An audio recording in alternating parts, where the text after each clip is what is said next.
What's going on, everybody? How you doing? Welcome back to another stream. If you guys missed Monday's stream, you guys missed a chunk load of gems. Thanks to Jai and DOC, Jai and Daughter of Christ, their YouTube channel. So if you guys haven't subscribed to their channel, man, go ahead, check out the last stream and go ahead and subscribe to their channel. Their links are in the description. We was going through some Quranic variants, some textual differences in the different Qurans, some differences that show that the Quran it's not just dialect or how the word sounds, but that there are different words that actually bring a contradiction to the verse. So if you guys want to go ahead and check that stuff out. Yeah, Dina, what's up? If you guys want to check that stuff out and see some of those examples, go ahead and check out the last live that we had with Jai and DOC, Daughter of Christ. They were cooking, man. They were absolutely in the kitchen with their chef hats on. So that was fun. It was super fun. So go ahead and check out the last stream on that. It's actually doing pretty good too. For those of you guys who are here today for this, go ahead and hit that like button. Make sure that you guys subscribe if you like conversations like this. Make sure you guys go ahead and check out the other videos as well that we have. Check out the other videos. We have the Jehovah's Witness conversation that I had. We had, oh, nice, New Jersey in the house. Nice to see you. Yeah, we got my conversation with the Jehovah's Witnesses. Make sure you guys go ahead and check that one out. Let it get some traction, help that out a bit. If you want to see my conversation with Ali Dawa and his crew, that video is up as well. It's doing pretty good. My conversations with Hamza and his twin John, you guys can check that out. That was a fun one. So just to let everybody know, in case you guys are wondering, oh, when are you guys going to debate Hamza? When are you guys going to debate Hamza? Hamza backed out. He backed out of the debate last time I checked. He said that he will not come on our platform and debate. In fact, he has now been encouraging people or Muslims to stay away from our platforms because, you know, when they come here, they get doubts.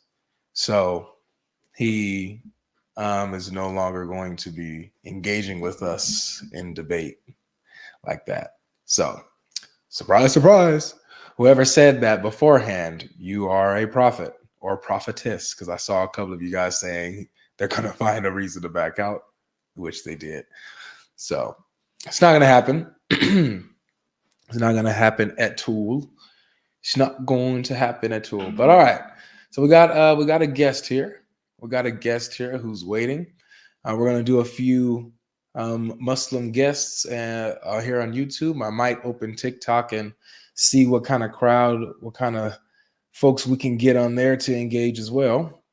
So we'll see how this goes, man. But it's down to business. All right. So you guys want to support the ministry as you guys continuously do, go ahead and the best way to do it is to sign up with my Patreon. My Patreon link is in the description. A lot of you guys also like to give through PayPal. That's also a good way to support the ministry. And you know, you also got Venmo and Cash App and stuff like that. Zelle is also good. But yeah, so if you want, the best ways to support is to go ahead and subscribe to my Patreon, which the link is in the description below. Now we already have, a huge super chat to start this off, man. Let's see, man. I gotta sit up because the chat is too big. So, brother in Christ, shout out again, who's always supporting the ministry. He says, Avery, God bless you in your ministry. Thank you for being the hands and feet of Jesus. Amen. For bringing the truth to the lost, the lukewarm, and the unbelievers. I pray that God will bless your work, that he order your steps, and by his strength, you be given that divine appointment each day. Love you so much, brother. In Jesus' mighty name, thank you so much. I feel the love. I appreciate you so much. Thank you. Again, God bless you, and may he increase you and your territory. May he increase your family as well. God bless you, brother in Christ. Way to start us off, man. Way to start us off. All right, so let's go ahead and get this going. May the Lord bless this stream. May he cast out any distractions and any demonic presence or spirits that would come to try to hinder the truth. May the Holy Spirit speak through me clearly, that he helps me recall things truthfully and accurately, and that he opens the heart of the listeners, that whoever's listening, whether it's the person I'm talking to or the person that's listening in the chat or listening after watching this later, I pray that God opens your heart, opens your mind, and that he reveals himself to you in the mighty name of Jesus. Okay, let's go ahead and bring up Hassan. Yeah, hi there. Hi. Can you hear me okay? I can hear you just fine. Can you hear me? Yeah, I can hear you fine. Thank you so much. Perfect. Welcome. Appreciate it. Was there I don't really have a particular topic per se. Was there something that you might have seen that you wanted to touch on this channel, or just maybe just a topic yourself? I guess we can go through some stuff. I mean, I'm quite new to your channel with respect. You seem to be quite big, but I never really followed the Christian channels. Obviously, I'm a Muslim. I'm born Muslim. My background, I'm based in the UK, but the background originally is Pakistani, so I'm a non-Arab. Okay. I can't speak the language. I'm sorry, what was that? No, yeah, you just answered. I was just about to ask if you know the language, if you know Arabic. No, I mean, like a lot of Muslims, I can read the Quran but I don't really speak or understand the language, if that makes sense. So when I do my salah, it's in Arabic, some du'as and some supplications. Mm-hmm. When you do these, like the prayers, like the du'as, like you said, right, the supplications in Arabic, do you understand what you're saying? Well, that's a very good question. What I try to do is, I mean, you look like you're very clued up. You must know Fatiha. You've heard of Surah Fatiha. So I've tried to understand the meaning of that top to tail. I have two sons. One's a baby and I've got a 7-year-old. So when he turns 6, I tried to let him understand the translation as well, because, I pray 5 times a day. So basically I end up saying Fatiha 17 times a day. So I do try and understand that and some other supplications. But let's say when I do the salah, maybe 50% of it, or I don't know the exact meaning. So 50-50, I have to be honest. Okay, yeah, no worries. That's interesting to me. It always was interesting, like for the Muslims who do not necessarily know the Arabic language, but they do like they quote it and they'll do supplications or prayers in Arabic. And I've always wanted to ask, certain ones on an individual level, like do you understand what you're saying, or how does that affect you and stuff like that, or what does it do for you? So thanks for that little insight there. No worries. I'm happy to answer any question you have. I mean, one thing I will say, like I said, I think I know about 50% of it. But I mean, when I'm do you know the sajda position? No. Okay, that's the position when your kind of face is on the floor. Okay. So they say, I mean, based on my YouTube knowledge, Googling and stuff like that, they say that's when you're closest to God, when your face is on the floor. And I always try and do because English is my language, I always try and, when I've got a problem or something, that's when I ask God in my own language, if that makes sense.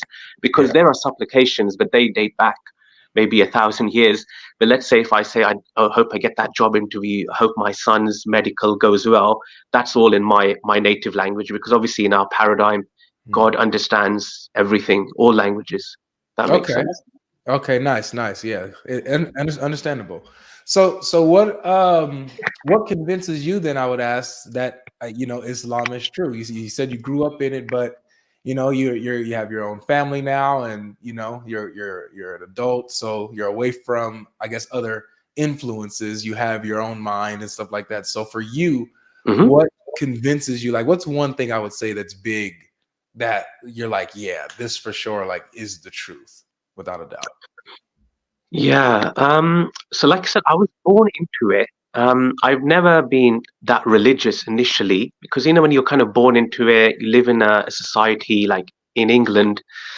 So sometimes, you can have doubts. But for me, the main thing before I read the Quran was like the oneness of God. having an almighty creator, the creator of the universe, who made the sun, made the moon, made the ocean, made the fish in it.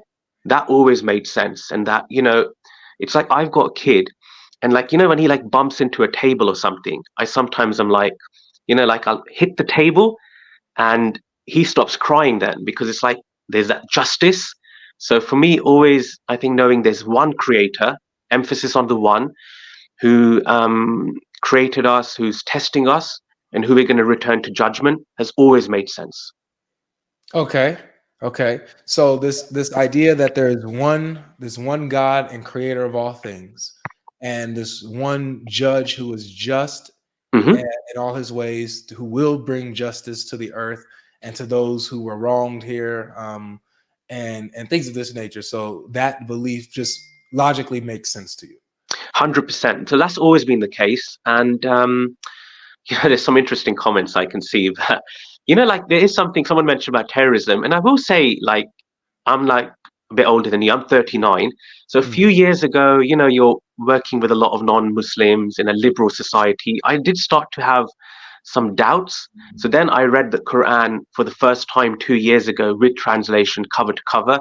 I know that's a bit embarrassing for a Muslim, but better late than never, right? And when I read the Quran, it did really boost my iman. It boosted my faith. Okay.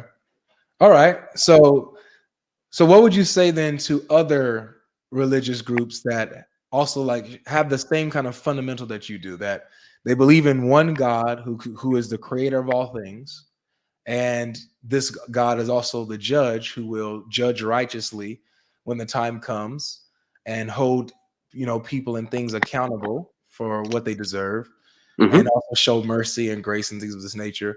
What would you say to them that have that same fundamental belief, but they don't believe it's the same God that you obviously believe in? Yes, good question.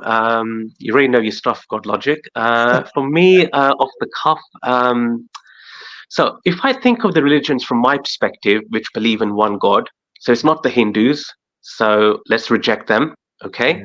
Okay. I think the Sikhs, they do believe in one God. So like I said, my background, I'm British, but it's Pakistan.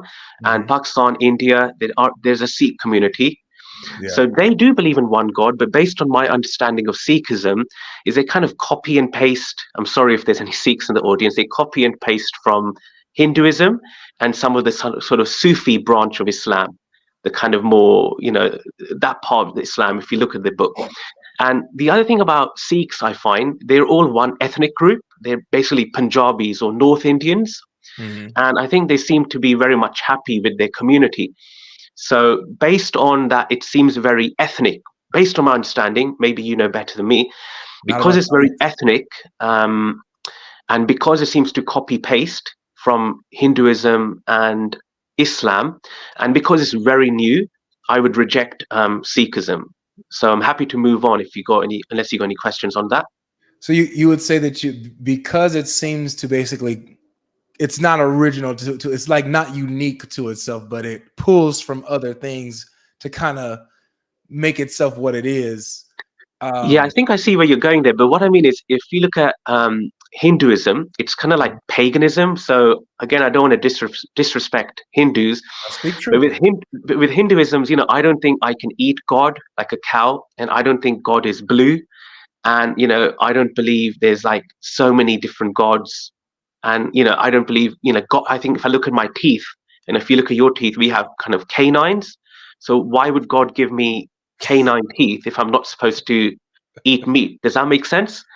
All I'm saying is, in India at the time, the biggest influential religions were Islam, which was very established at the time because of the Mughal Empire, and Hinduism, because that was pre-Islam in that area. So I think I know where you're coming from, but I think if you look at the Prophet, or if you look at the Middle East, they were pagans.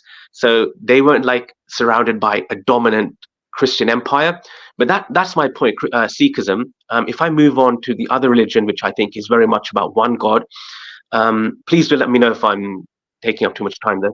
No, you're chill. I'm having actually a good time listening to you, man, because I'm just getting to know where you come from and your perspective. Thank you very much. Thank you. I would ask that, if they believe in this, in one God and one judge, yet they kind of pull from these paganist like ideologies. What makes those things false? Hmm. Like you explain how that kind of stuff doesn't really make sense to you, which I mean, I don't disagree with you, but what makes it false though? Yeah, that's true. The thing is, my knowledge isn't that high of Sikhism, but let's just say with Sikhism, I'll kind of pivot to that is very ethnic, like it's a very Punjabi, they have a language Punjabi. They don't like, there's a big Sikh community in England. They are happy with their own. They're not spreading the message of the gurus, if that makes sense. And then now, if you look practically, okay, they believe in one God, but they also believe now, again, I don't want to disrespect them too much, like you shouldn't cut your hair, you should grow your hair. Again, you should have a vegetarian diet. I've seen I once, it was where I live, near London, there was a famous case of a Sikh lady who was so devout, and she had naturally facial hair, and she kept a beard. She actually had a beard, and people might laugh, but it's actually, I respect that, because she was so devout. She was like, in my religion, I'm not supposed to cut the hair of my beard, and as a woman, if I've got extra facial hair, but that to me is just not practical. You see, growing a beard, growing your hair, growing your nails, vegetarian diet, it's just something, okay, they got one God, but there's so many other things that fall over. If that makes sense? So, but that still doesn't make it false though. Just because those things, like, Mhm. you got those things falling, it doesn't make it false. Okay, let me try another angle then. I believe in an almighty God who would communicate to his creation. He wouldn't be like like an absentee father kind of figure. Does that make sense? Yes. And again, I have to be careful, because in Islam, we don't think of God in a fatherly way. We believe we're children of Adam rather than children of God. But I'm just saying, like, we've got Creator. We believe that Creator would not just create us without communicating, without giving a warning of what good looks like, what the expectations are. Does that make sense? So don't they believe that God has done that for them in their Yeah, scriptures? yeah, but sorry, yeah, I'm probably not explaining it that well. But what I'm saying is, according to our paradigm in Islam, I think we believe in about 124,000 prophets. You probably know this. Mhm. So that's a big footprint. While if you look at Sikhism, okay, let's say, okay, they've got one message. How can you deny it? But Sikhs believe that their messengers or their warners came to the Punjab of India. So a region of India. Let's say I've never been to America, but it's like if everyone got sent to just like the East Coast, like the New York area. While what about the rest of God's green earth? So to me, it doesn't make sense that we've got God who created the universe, created Earth, who knows, every aspect of the Earth about the population. Why would God only send a messenger to India? Does that make sense? Well, according to the Islamic paradigm, which is we believe 124,000 messengers came. We only have a subset of them named in the Quran, but I think according to my belief, God sent messengers and warners to every community, or almost every community, so they would know the one concept of one God. Does that make sense? I want you to know that I Mhm. understand everything you're saying, but it doesn't make Sikhism false. If like if let's say if only one prophet was sent to India, how do you know that that's not true? You know what I'm saying? Like, just because you're like, you know what? I think that God would actually send more prophets everywhere to give, and give more people a chance and stuff like that. How do you know that that's the actual case? You know what I'm saying? Because trust me, what you're saying, it makes sense to me and I agree with it. But Thank you. if I'm being objective, that doesn't necessarily make Sikhism false. You know? Yeah, I guess so. I mean, like I said, I kind of regret mentioning Sikhism now, but what I was trying to say is still to me, I feel like God, according to my paradigm, is God is all loving, God is compassionate. Uh, Why would God only, laser focus, have that sniper scope just in one part of the world? And then again, I haven't read the book, but I don't think the book encourages to spread how you would say, the gospel. it doesn't encourage to spread it. So then, like, you look like, at the melanin you have, you look like a Black American. Yes. Yes, How sir. would you get that message? Now we're in the age of information. How would you get that message 100 years ago, 200 years ago? So Well, that's okay. what I'm trying to say, is like God would send messengers, and then God would encourage people and those messengers to, sorry to cut across, the community, the society, and then to spread that message, which I So think is similar to Islam and Christianity. let me play devil's. I've been playing devil's advocate this whole time, but I'm not a Sikh. I'm not a Sikh, but let me just play devil's advocate because I want to challenge like just your reasoning, okay, on this. Let's say like as a Black man, right? 100 years ago or 200 years ago. Let's say about 100 years after Islam. How do I get the Quran or the message of the Quran when it's not in a language that I understand? And then I'm also told that I can't. Well, maybe it sounds like you may have a different view on this. Do you believe that you can really only truly understand the Quran through Arabic? The thing is, I am a non-Arab, but I have read the Quran cover to cover. So I don't think you do need to do it in Arabic. I mean, I think, Okay, you're yes, different. yes, sorry. Good. No, Because I didn't mean to cut you off. You're because good. I think my understanding, I mean, I get this question a lot from people. It's like, why is it in Arabic? And look, I'm just a layman, but what I think it is that, this is my opinion, this is my personal opinion. Let's say tomorrow all the Qurans were, I mean, this might be some of your chats, fantasy, but let's say all the Qurans were thrown into the ocean. Yeah. Mm. Because people know the language, and we have the Hafiz system where people memorize those 6,000 verses, you could, in theory, get another copy the next day. But if it was just relying on translation, then you wouldn't have that. I used to work for an office, and there was a lady, not Muslim, she was a white Christian lady, but not practicing, but she's really into conspiracy theories. And she was like, oh, one day, this thing's going to happen. We're going to lose everything. I think she watched that movie. What was it with Denzel Washington? The Book of Eli. But she was like, oh, you see that one? She was like, oh, if we could lose it. And I don't know if you've seen that movie. It's quite interesting because, everyone's after the scripture. Yeah. And ironically, it's actually Denzel Washington's character is a bit like a Muslim. He has memorized it. You find out at the end he's blind, but he had memorizes it orally and he gives it. So I think maybe that's the reason, but that's my personal opinion. But sorry, am I answering your question? I hope I'm not jumping around. Well, so you answered the question about the Arabic thing. So then I would ask. So you don't, with your position, you don't have to know Arabic in order to, get a good and full understanding of what the Quran says, the message of the Quran. So yeah, I think in this day and age, yeah, because obviously you got translations and stuff like that. Yes. Okay, but what about back then when we didn't have all these translations? If I, like 100 years after Muhammad, right? Let's talk. Let's say 800s, 900s. I'm an African, and a Muslim comes and wants to give dawah to me and tell me about the truth of Islam.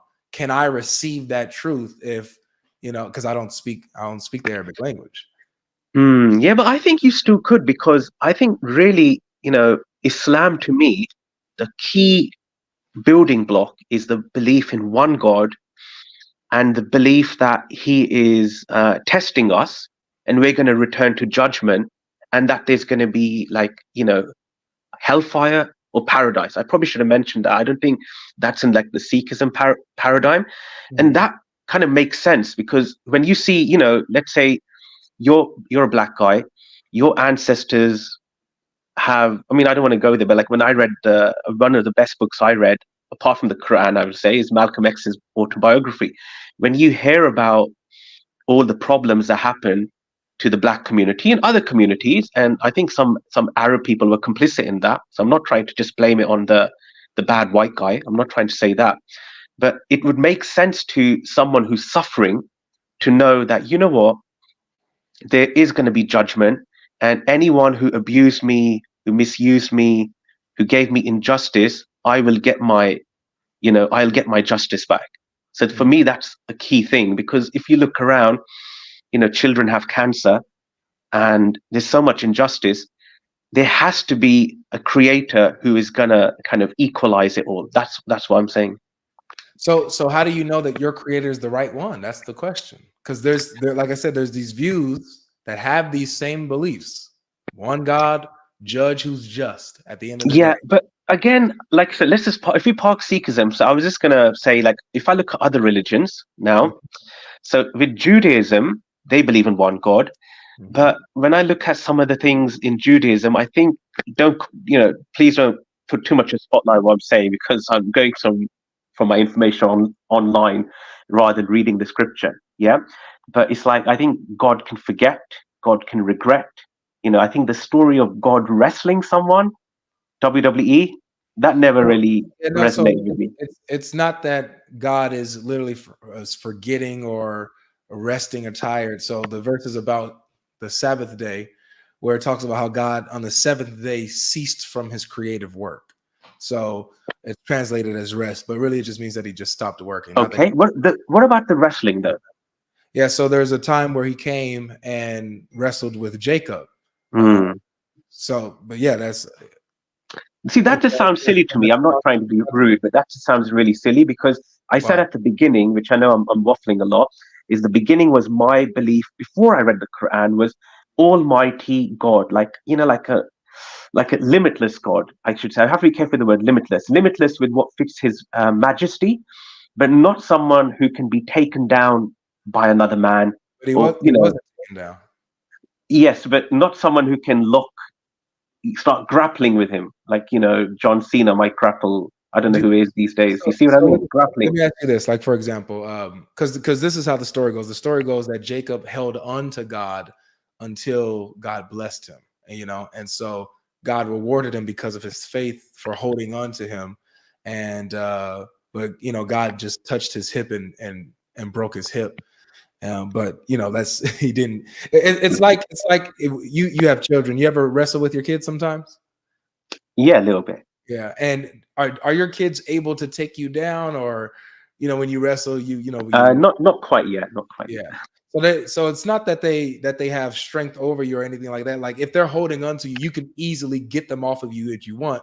But you're allowing this for the situation or the scenario. It doesn't mean that you're powerless or that they are equal to you in strength or anything of that matter. There's you have your reason for why you're wrestling with them or Hmm. letting them hang onto your foot or leg or your arm in such a way. Similar Yeah, I with mean that's very. I think you've explained it very articulately, and it's very, very well said. But for me, again, it's just like again, I'm a born Muslim, so maybe this is a Muslim in me. It's just we don't think of God as coming down into the creation as what's the but word, he does. anthropomorphing? Sorry. That, yeah, you have certain scenarios in Islam in the Quran Hmm. and how you follow the Sunnah. I don't want to Yeah, I assume. do follow the Sunnah, but obviously whichever's authentic, Yeah, whichever is like that's strong with that. watertight. Good. Yeah, so you have like but not only in the Sunnah, but you have in the Quran as well these examples of Allah like appearing on earth or Mm. coming into creation in some way. Could you So give me an example? yeah, sure. So you got this chapter 7, I believe it is, chapter 7, verse 143. If I'm not mistaken. I think I got it, but yeah, I think that's it. But chapter 7, verse 143, it talks about how Allah, when Moses asked to see Allah, right? Mm. And Allah says, okay, I'm going to show myself. But if this mountain, I'm going to show myself to the mountain. If the mountain stands and doesn't crumble, then you may see me. But if it crumbles, you cannot see me. And so I'll just pull this up really quick. And so it says, Allah appeared to the mountain. Okay, so let me pull this up. Let me share my screen as we get this going, guys. By the way, guys, let's get the likes up. We already got almost 2,000 people in here already. So make sure you guys are smashing that like button, guys. Let's make sure that the likes are matching up what it is that matching up the viewership. All right. So let's get the likes up to 1,000, guys, as you guys are listening to me. We have a really good guest here, really respectful, knowledgeable. And so it's a good conversation so far. So make sure you guys give it a like. Okay, here it is. So, All right, so it says here, and when Musa came at the time and place appointed by us, and his Lord spoke to him. That's interesting phraseology, but I understand. He said, "Oh, my Lord, show me, I guess yourself, that I may look upon you." Allah said, "You cannot see me, but look upon the mountain. If it stands in its place, then you shall see me." So when his Lord appeared to the mountain, he made it collapse to dust, and Moses fell down unconscious. Then, when he recovered his senses, he said, "Glory be to you. I turn to you in repentance. I am the first of the believers." Right. So this is an example where Allah shows up, like he comes in creation and appears to the mountain and causes it to crumble. Yeah, yeah, I have read this in the Quran, but my understanding of that from some, again, don't quote me, based on some kind of interpretation as well, was that's like a bit of the light of God, just like a flicker of light. And in any case, let's say I call it a flicker of light, and you're probably saying it's full size Allah subhanahu wa ta'ala. Okay? Mm, But in any case, the end result's the same. The end result is a mountain, which is probably one of the strongest structures, right? mm, Stronger than my house, crumbled. So that's why I was saying about the wrestling. Do you see what I mean? So let's say you mm, say it's full Allah, I say it's a light, but in any case, a mountain where, if a helicopter crashed into it, it'd be game over, or a mm, plane, or, a bomb might not take it out. So it mm, just seems like it's just showing the power of Allah, how he cannot come down to creation.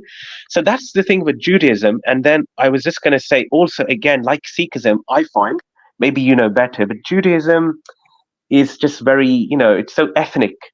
It's all about, it's us and the Gentiles. And Quran talks about this as well in the translation, where it says in the Quran, I think, that like Jewish people say we're the chosen ones, we're the chosen one, but then Allah says, but you also killed some of the prophets, and you talk very bad about, I think, about Mary. So, and then I think there's something which is quite interesting in the Quran, where I think God says, if you are the chosen ones, why don't you die? What have you got to hide? So I think with Judaism, like I said about the wrestling or the resting, let's agree to disagree there. But maybe you'll agree with me. It's kind of like, I've never seen a Jewish person when I go to the town center, like our local city center, I see Christians and I see Muslims giving the message. I don't see Jews giving the message. Would you mm. agree?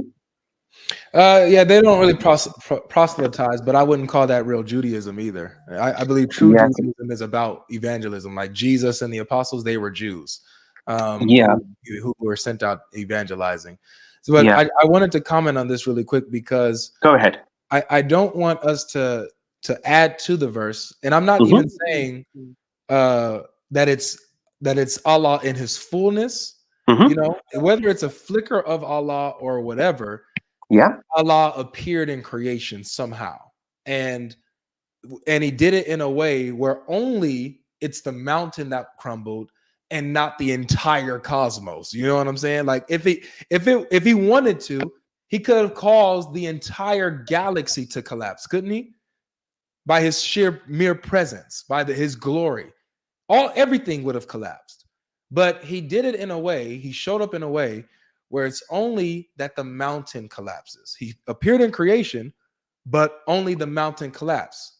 So Mm. what this is what I understand is my thing is that even from the Quran and even the Hadiths, you have where and the Bible, you have where God is able to appear in creation in a way that He deems fit, where it doesn't either kill the person He's appearing to or destroy all of creation that he's visiting. He can do that. He can do that. Like let me show you another thing. Go ahead. Are you familiar with the hadith about how Allah descends to the lowest heaven? Yeah, a little bit. Not in detail, but I've heard that. Yeah, not gonna lie. Okay. Hmm. So let me see if I can just pull this up so we can see it. Descends to the lowest heaven. Oops again. Oh yeah, here it is. Yeah, so Sahih Muslim 758E. Mhm. Yeah. Right. So Allah waits till when 1/3 of the first part of the night is over. He descends to the lowest heaven and says, "It is there any supplicator of forgiveness? Is there any penitent? Is there any petitioner? You know, is there any solicitor?" And he Mhm. does this until daybreak. So not only does it have Allah descending into creation, but it also has him asking questions. Now, for me, I would understand, like, when I'm seeing Allah ask questions, I'm not going to assume that he's asking out of ignorance. I would assume that he's making a point by his question. You can ask questions to make a point, even though you already know the answer and stuff like that, right? So I wouldn't assume that. So this goes into touching on stuff like where it says, in the Bible, that God will forgive you and remember your sins no more. It's not that God literally forgets and it's out of his mind, out of his knowledge. It's just that he doesn't acknowledge your sin anymore. He's forgiven you. That sin doesn't matter anymore. It's irrelevant now. That's the point. When Mhm. Allah is asking questions here, I don't take it as him being ignorant or it going against his all knowledge. I don't think that would be intellectually honest of me to do that. Yeah, I appreciate that. Yeah. But yeah, but Um, he descends to the lowest heaven. yeah, but I think I'm not that familiar with Hadith, but I read the Quran cover to cover, and it says in the Quran to be faithful, be grateful, give the zakat, and pray. Okay, but then Allah says the best of the people are the ones who pray privately, and who prays privately is like not in the masjid. Like in the masjid, you have those 5 prayers, right? But the Yeah. ones who are praying tahajjud, who are praying at night, and it kind of makes sense because I'm giving an example. Once I was going to the masjid and I was around people, I would pray a bit slower and longer. I don't know, maybe because you have this sort of people are watching, you want to make sure you do it better. But when you're on your own, like no one's watching you. So that's I think what the hadith is linked to, though, is a bit like God, because that's when people are sleeping. Most people, these are people who rise up. They are the more what you call dutiful servants and stuff like that. Mhm. But yeah, maybe I'm digressing. I do want to talk about Christianity though, but I'm happy to answer any more questions about Islam. Yeah, if you have a question on Christianity, you can go ahead. I do have other guests, so Okay. I don't want it to only just be. So I'll definitely allow you to go ahead and ask your question on Christianity. We could deal with that for a little bit, and then I'll have to move into the next guest. But I would love for you to come back and we have a longer, fuller conversation because I do like you a lot. I'm not gonna lie to you. Thank you. I'm humbled and grateful. I'm humbled and grateful. So if my question is basically, I'm trying to understand Christianity like as a theology, Mhm. and I just have problems with it. So is it all right if I play you my understanding of Christianity and then you can just correct me? Yeah. Okay. So maybe I need about 2 minutes. So my understanding is there was original sin, and obviously Adam ate from the apple, and then that sin is kind of like hereditary. It trickles down in the blood of creation. Now, that's against the Islamic paradigm, and that always never makes sense to me. But then, okay, so there's original sin, mankind is sinful, there's, wickedness, and then sometime later, just jumping, I don't know, 1,000 years or something, there's a flood from Noah to wipe out all the villains and the wicked people. Okay. So then after Noah comes other prophets like Abraham, like Moses. Okay. So during then what happens is God impregnates Mary miraculously, which I agree with, but he doesn't, according to my paradigm, like Adam was created from dust, Isa or Jesus was created as a messenger without father. But according to Christian theology, God impregnated Mary miraculously with Son God. Let's call him Son God. Son God is also God and needed to be like breastfed, needed to eat, needed to sleep, needed to use the bathroom, which is part of the human nature. Okay. He worked as a contract carpenter till the age of 30. Okay, so then God sacrifices his son to himself in order to save God's creation, you and me, from himself. Then Son God prays in the Jerusalem Garden of Gethsemane, I think it's called, and he does what I was saying in the beginning of the call, a sajda, where you put your face on the floor, and he asks for help, but God doesn't help him. Then God tortures him. God kills the Son God with his own creation. So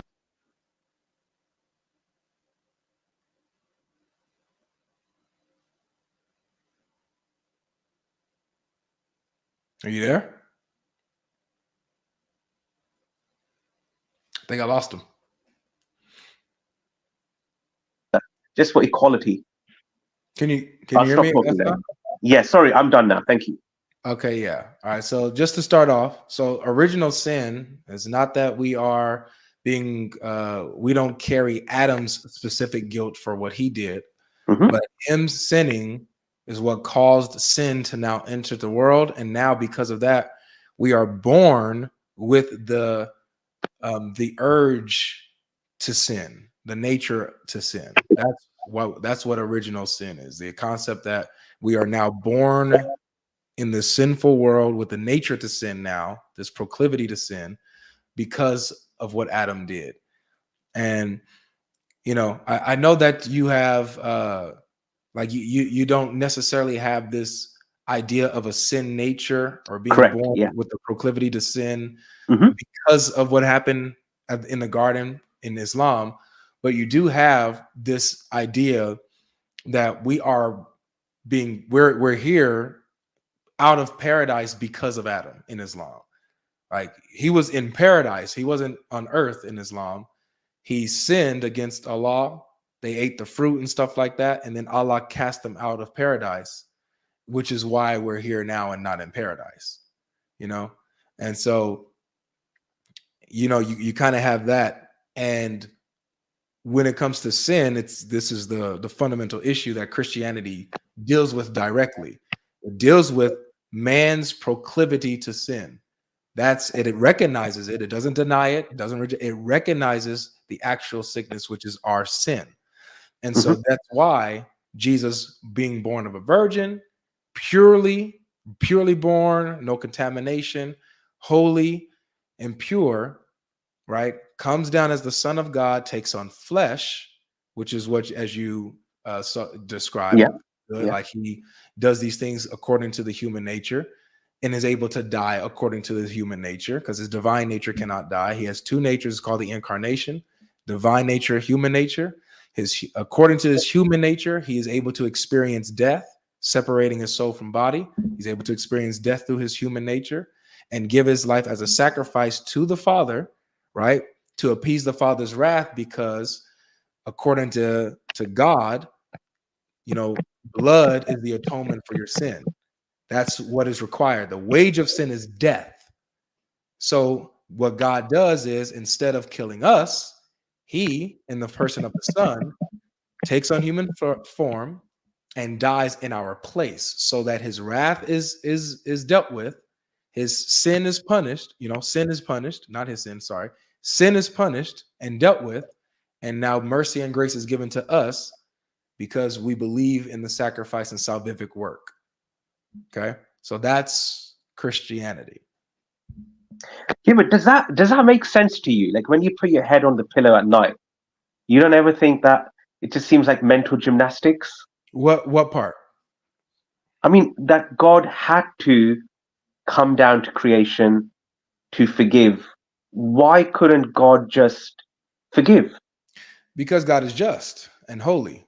But And is merciful. it just for, let's say, 1 billion people or 1 trillion people, for one innocent person to be tortured, detained, abused? It just doesn't make sense to me, because again, like we talked about the word judge earlier. Now, Yeah, I'm sure you've heard this many times. Like if, I steal your car, and instead of a judge punishing me, he takes his son and then he punishes the son. It just seems like we live in a society now. Yeah, Sorry, go on. Yeah. that's a bit of a straw man of it. It's not, Okay. because you're putting it into this light, like, oh, this son is, unbeknownst to him, his father is forcing him to now to die because of what these criminals have done. No, what you have Okay, is fair you have enough. the son, who willingly, and because of his love for creation, offers himself as a representative of man, because man can't represent themselves. There's nothing that we can do that will appease God's wrath and his justice.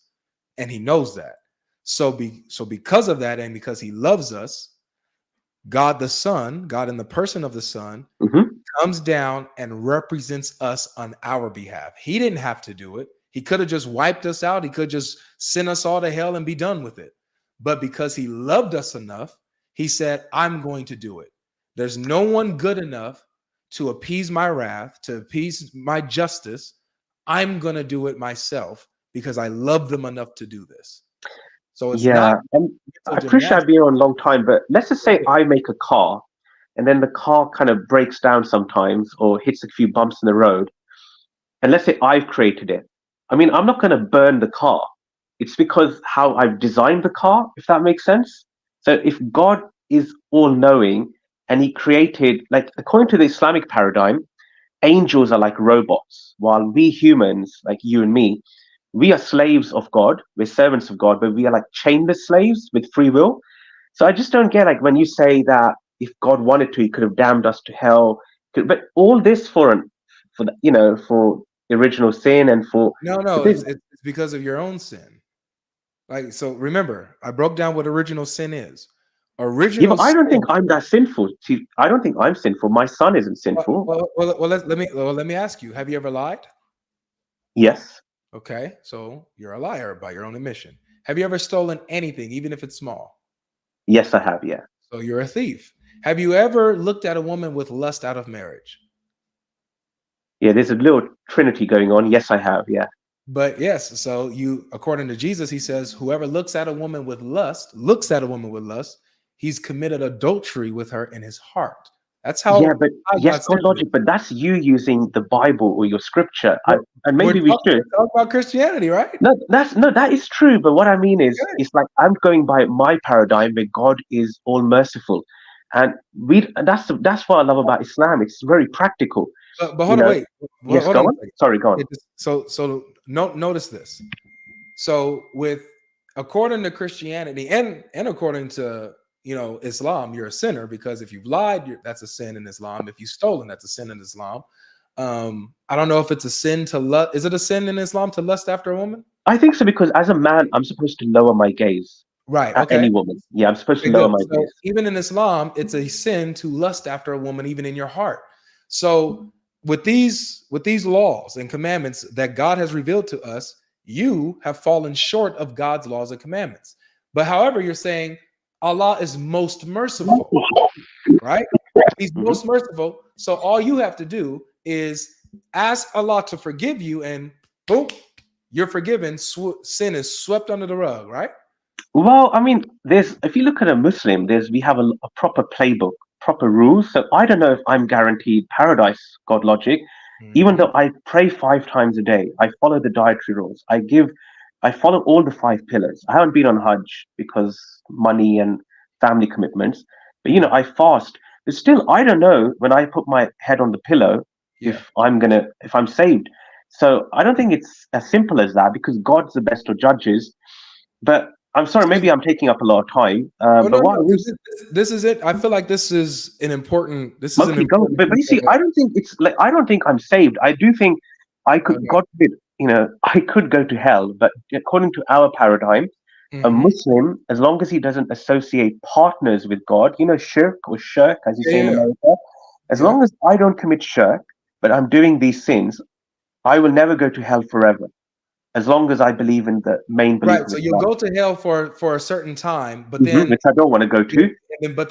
then God will bring you out. See, and that's my brother. It's a huge difference, because so in Islam you're not promised salvation. You're actually guaranteed condemnation, at least for a time, while in Christ, everything is dealt for. You don't have to go to hell for no point in time because Christ took the punishment on your behalf and has saved you from that wrath. You don't have to go through that. But that's the thing, God Logic. That's what puts me off. That's what puts me. Sorry, that's what puts me off your religion, because it seems like it's a religion for the mafia. Like you can have a mafia who's whacking people, who's sleeping around, making people, yeah, that's not Christianity, my friend. No, but what I mean is, it's like, no, but that what I love about Islam is, if someone is hurting, if someone is doing these things, there will be accountability. I don't need to just say, like Dorothy said, there's no place like home. I don't need to just say, oh, Jesus. Sorry, go on. Yeah, Hassan, that's not true. Allah can just let's take, for example, a martyr.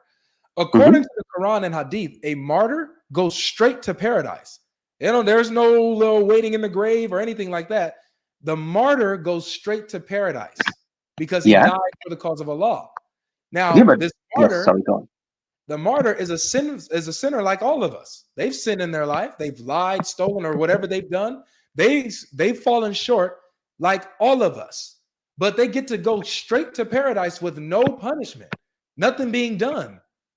So but you know what that is? Being a martyr. Here's the question. Yes, sorry, go on.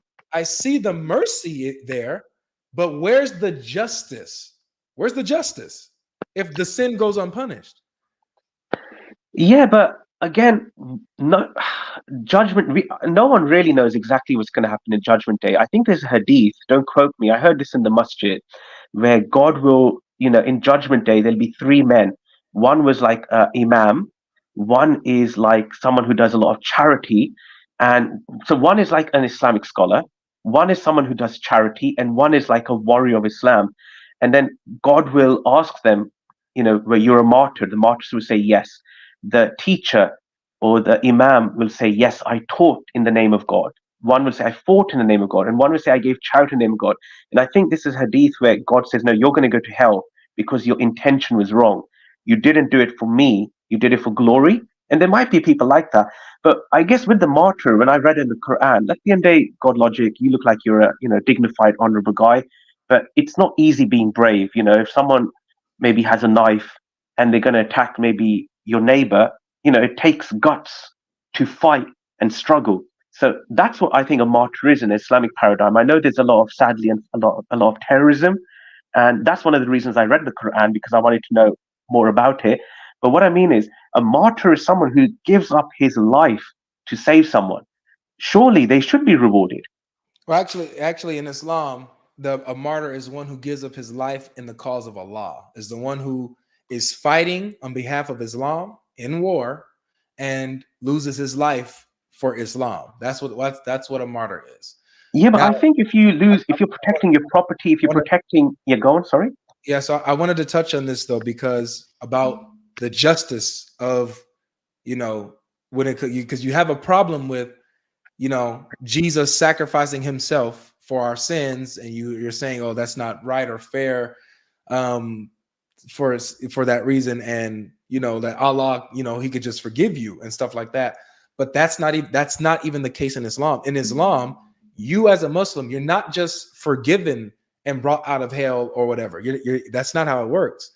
And the hadiths talk about how the rescue that you're going to have from hellfire is that Allah is going to replace you with a Jew or a Christian, as long as you died believing in Allah and stuff like that.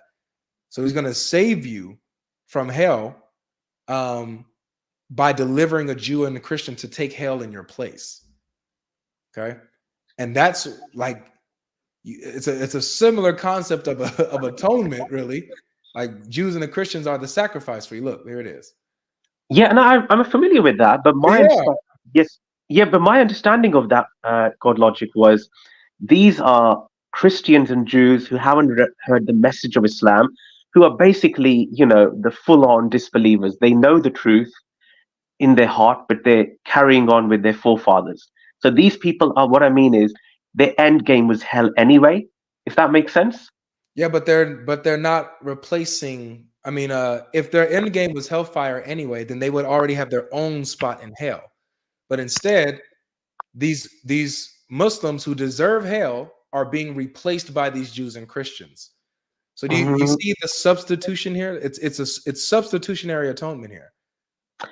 Yeah, like I said, I'm just not too close to this. But yeah, I don't know if to every Muslim, yeah, I don't know. Like I said, I can't really comment too much on it. And this is above my pay grade. Yeah, no worries. There's another one that's a little bit let's see, it's a little bit deeper here. This one, not this one, this one.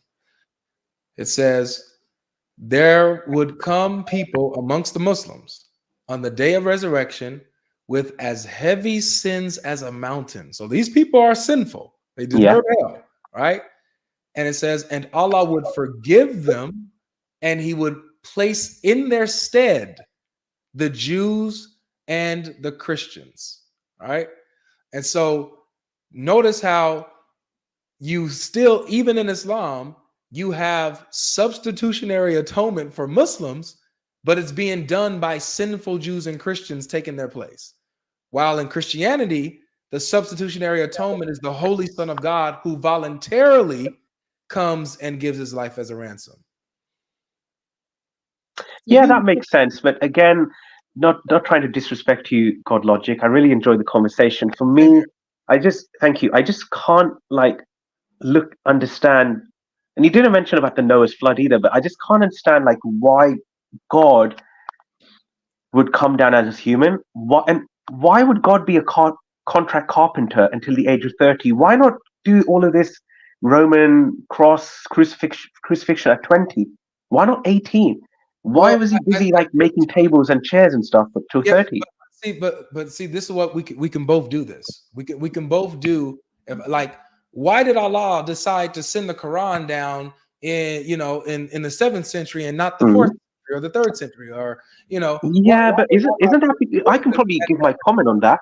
I can give my comment on that because do that. But my understanding is, again, when I read the Quran, there was the Injil, which was lost or corrupted by man. Maybe you might have a field day with me on this, but there's the Injil, and so basically that was corrupted by man, by the priests for money and whatnot. Okay, and then again, my basic understanding of Christianity is you had Paul, you had Constantine, you had the Council of Nicaea.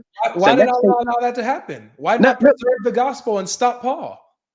No, but but what I'm saying, you asked me why 7th century. I'm just saying, if you look at the timeline from a 50,000-foot view, the Council of Nicaea was 300-400 years after Jesus, peace be upon him. It's 300 years. Yeah. So, and what I mean is, the people who didn't believe in the divinity of Jesus, from my understanding, you're obviously can school me on here, but those people were then called heretics. And they were going to be. But you're missing the point. They were already heretics before that. You're missing the point. Paul is 1st century. So if you're saying that Paul corrupted the gospel and corrupted all of Christianity and the message of Jesus in the 1st century, why didn't Allah just send the Quran down in the 1st century to clarify everything? Why let it build up for 600 years? Yeah, I don't know. That's the truth. But then it's isn't there a gap between Moses and Jesus? Yeah. So why would Jesus? Why not have Jesus and the virgin birth happen even a closer time? Why let it be? I don't even know how long Jesus and Moses were apart, but I think it's a long time. Why? It's a long, but so I guess we can both go. We can both go all day on this, but the difference is, but the difference is, my friend, my brother in humanity is. So let's say according to my paradigm, God was staggering or phasing these prophets from a certain timeline. Okay, so Moses, Jesus, and then Prophet Muhammad, peace be upon him. Why though? I don't know why, but at least there's consistency in Islam. That's what I'm saying. There's consistency where we have it in these stages. Pause there, because this is important. Watch this, dude. That's important. Okay, when you're saying that you don't know why he did or chose the timing that he did or whatever, but there's consistency. He chooses a prophet at a particular time, sends a prophet at a particular time. Why that particular time? Who knows? But he's consistent in what he does. Beautiful. Same thing with the Bible and Jesus coming down, Jesus coming in the time that he did Don't know why specifically the time, but he lets us know that that's the time. The prophets lets us know when the time is going to be. And the prophets are consistent in saying that God is going to come in the person of the Son. He's going to come in human form. He's going to give his life as a ransom, die for the sins of many, and rise again. The prophets are consistent about this. Yeah, but according to like our paradigm, the prophets, another synonym for a prophet would be a warner. The warner was saying, believe in one God, don't sin too much, don't sin, believe in one God. And the problem is, it's like we believe that when Moses saved the Jewish people, when he went up to get the I think commandments or something in Islam, they started worshipping the calf. This is the problem with people. But the prophets always said, the Quran at that time, huh? Sorry, what was that? He should have sent the Quran when they start worshiping the calf, huh? No, I mean, no, but I think according to our paradigm, God logic, the Quran is the final revelation. So why why should it be the final? Listen, my friend, I'm not a scholar, but all I'm saying is, let me ask you now. You look, I like you, God logic. I want the best for you. I wouldn't want my worst enemy. I wouldn't want someone who insulted my mother. These people who insulted me in the chat, but that's the game. I wouldn't want any of them to enter hellfire for a second. Why would I? I'd be, psychotic. So what I'm trying to say is, do you think it's possible, God logic? You look like a very intelligent guy. I think God has blessed you with intelligence, a high IQ. You're articulate. Do you think it's possible that the Islamic paradigm makes sense, where you got one creator who sent warners, and then those warners would give the message of one God? And prophet, Jesus was also a warner. He had miracles, but Moses split the sea. And according to our paradigm, you may disagree or agree, Muhammad split the moon.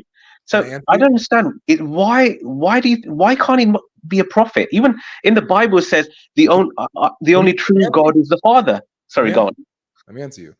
Yeah, sure. Is it possible that the Islamic paradigm and concept of God and how he did things, is it possible that that could be true? No. And here's why. Because the Islamic paradigm, for the same reason why you kind of accuse Sikhism for being false, is not unique to itself. It pulls from us. It takes our prophets, it takes our scriptures, it takes our stories, puts an Islamic twist on it, and then says, this is the truth. But no, when we actually go to the Torah, we actually go to the writings of the prophets, we actually go to the gospel and the teachings of Jesus, we see that the Islamic paradigm couldn't possibly be true, because it's not just believe in one God and you're good to go. That's the only thing that God ever sent people to warn about. Because when Jesus came, they were monotheists. They believed in one God. Jesus didn't have to repeat this and teach them to this. Matter of fact, the book of James says this. He says, you say that there is one God. Bravo. Whoop-de-doo. You want a cookie? Because demons believe that too, and they tremble. Even demons believe that there's only one God, yet they tremble. So believing in one God is not the end all be all. It's important, yes. But what's important is your problem of sin that needs to be dealt with. And so what the prophets are all pointing to is how God redeems mankind. Not that God has to keep coming and saying, I'm only one God, I'm only one God, I'm only one God. No, God's message is, you have a problem, you can't save yourself, I'm going to save you. That's the Christian message, the biblical message of the prophets. That's not the message in Islam. But the thing is, God logic, if you look at the Quran, now some Christians accuse it of copying, but then it just seems like, why is everything, I don't want to be disrespectful, but when I look at the prophets in the Bible, okay, but the prophets in the Bible, they just seem so tainted. Lot had sex with his daughters. But that's what I mean. Why doesn't the Quran copy that? Why does the Quran let me say this and applaud you. Matter of fact, every Christian, drop a 1 here if you believe every prophet in the Bible was tainted. Put a 1 here. Put a 1 if you believe that they were all tainted. Because yes, every single one of them was tainted. None of them was perfect. There's only one of them that was untainted, completely purified, holy and acceptable. And that's Jesus. That's the Messiah. Abraham was a sinner. Moses was a sinner. All of them were sinners. So you don't have this fairy tale idea of these prophets just because God chose them to deliver a message or give a warning that they themselves are absent from sin.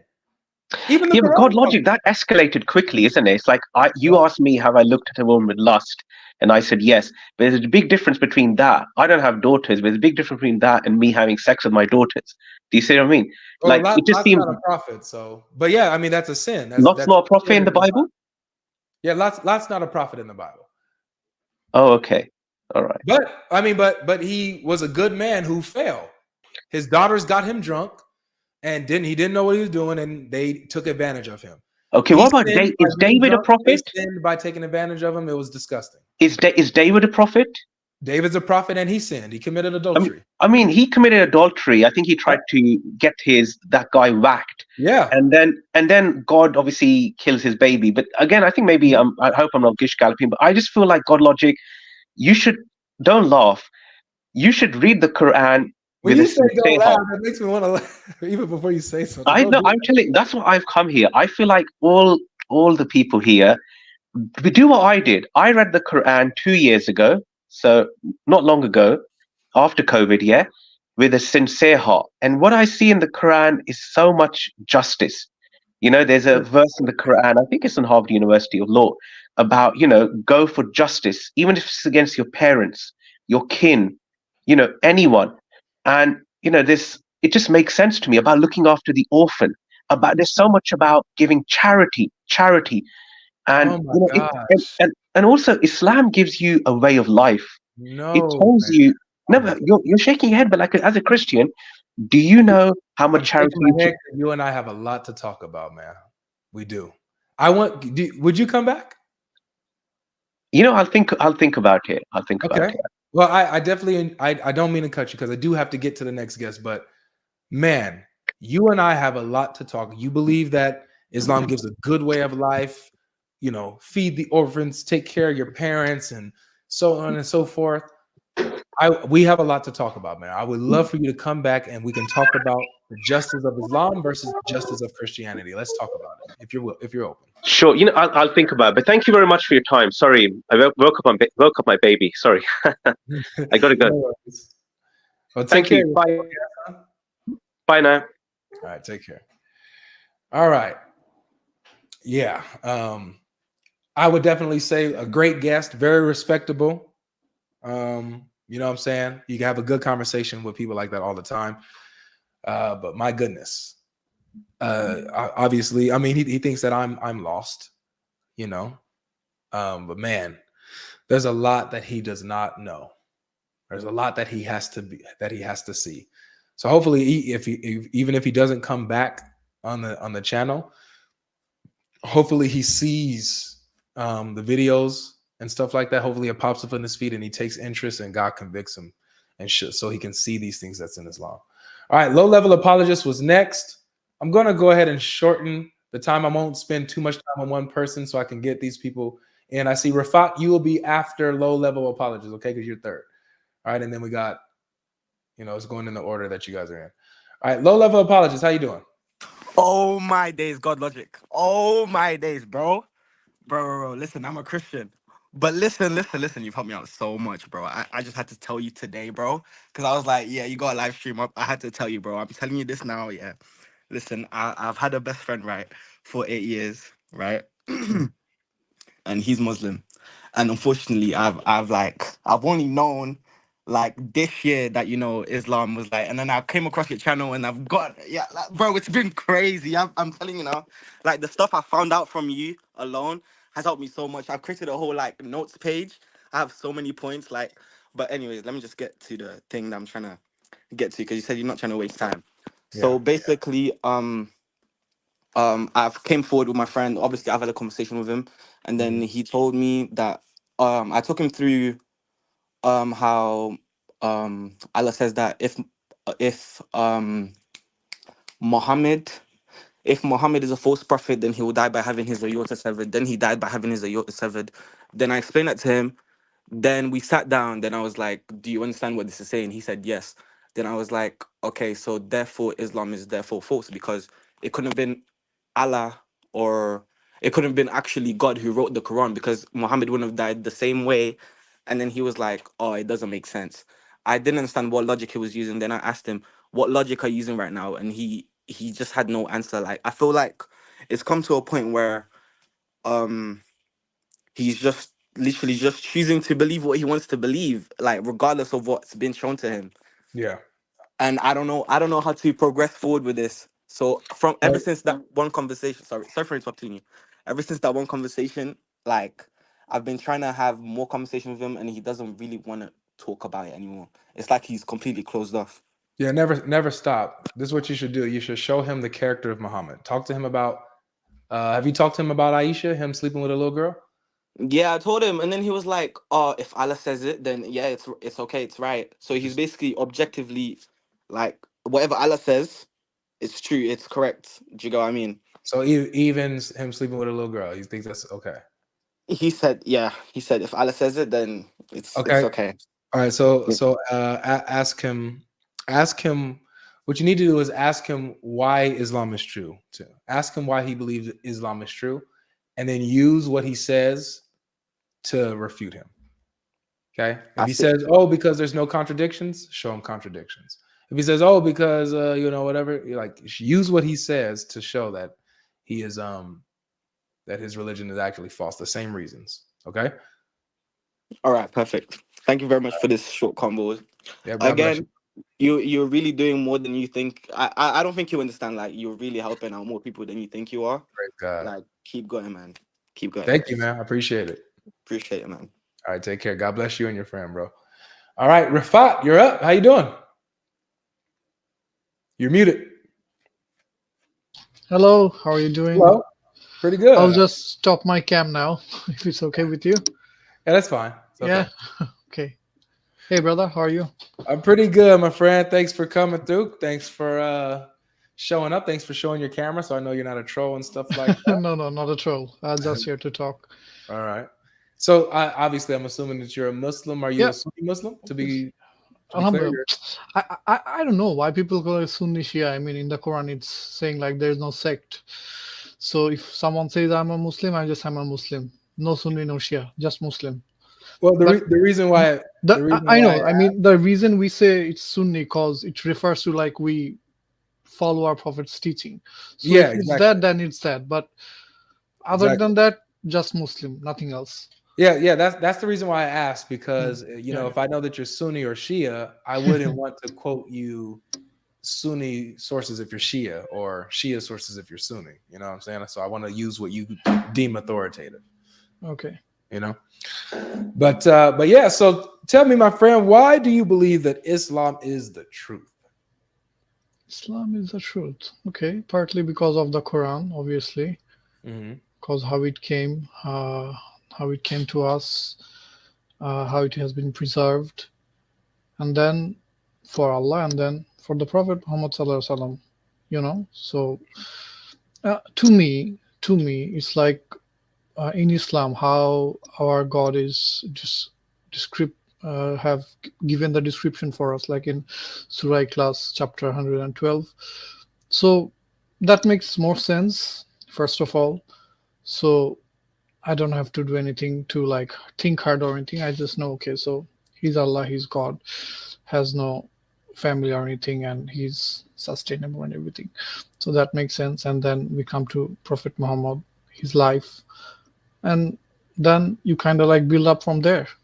Okay, I'll work backwards. Muhammad, Yeah, sure. Muhammad and his life. Yeah. So you go to Aisha's marriage. No, I'm gonna ask you first.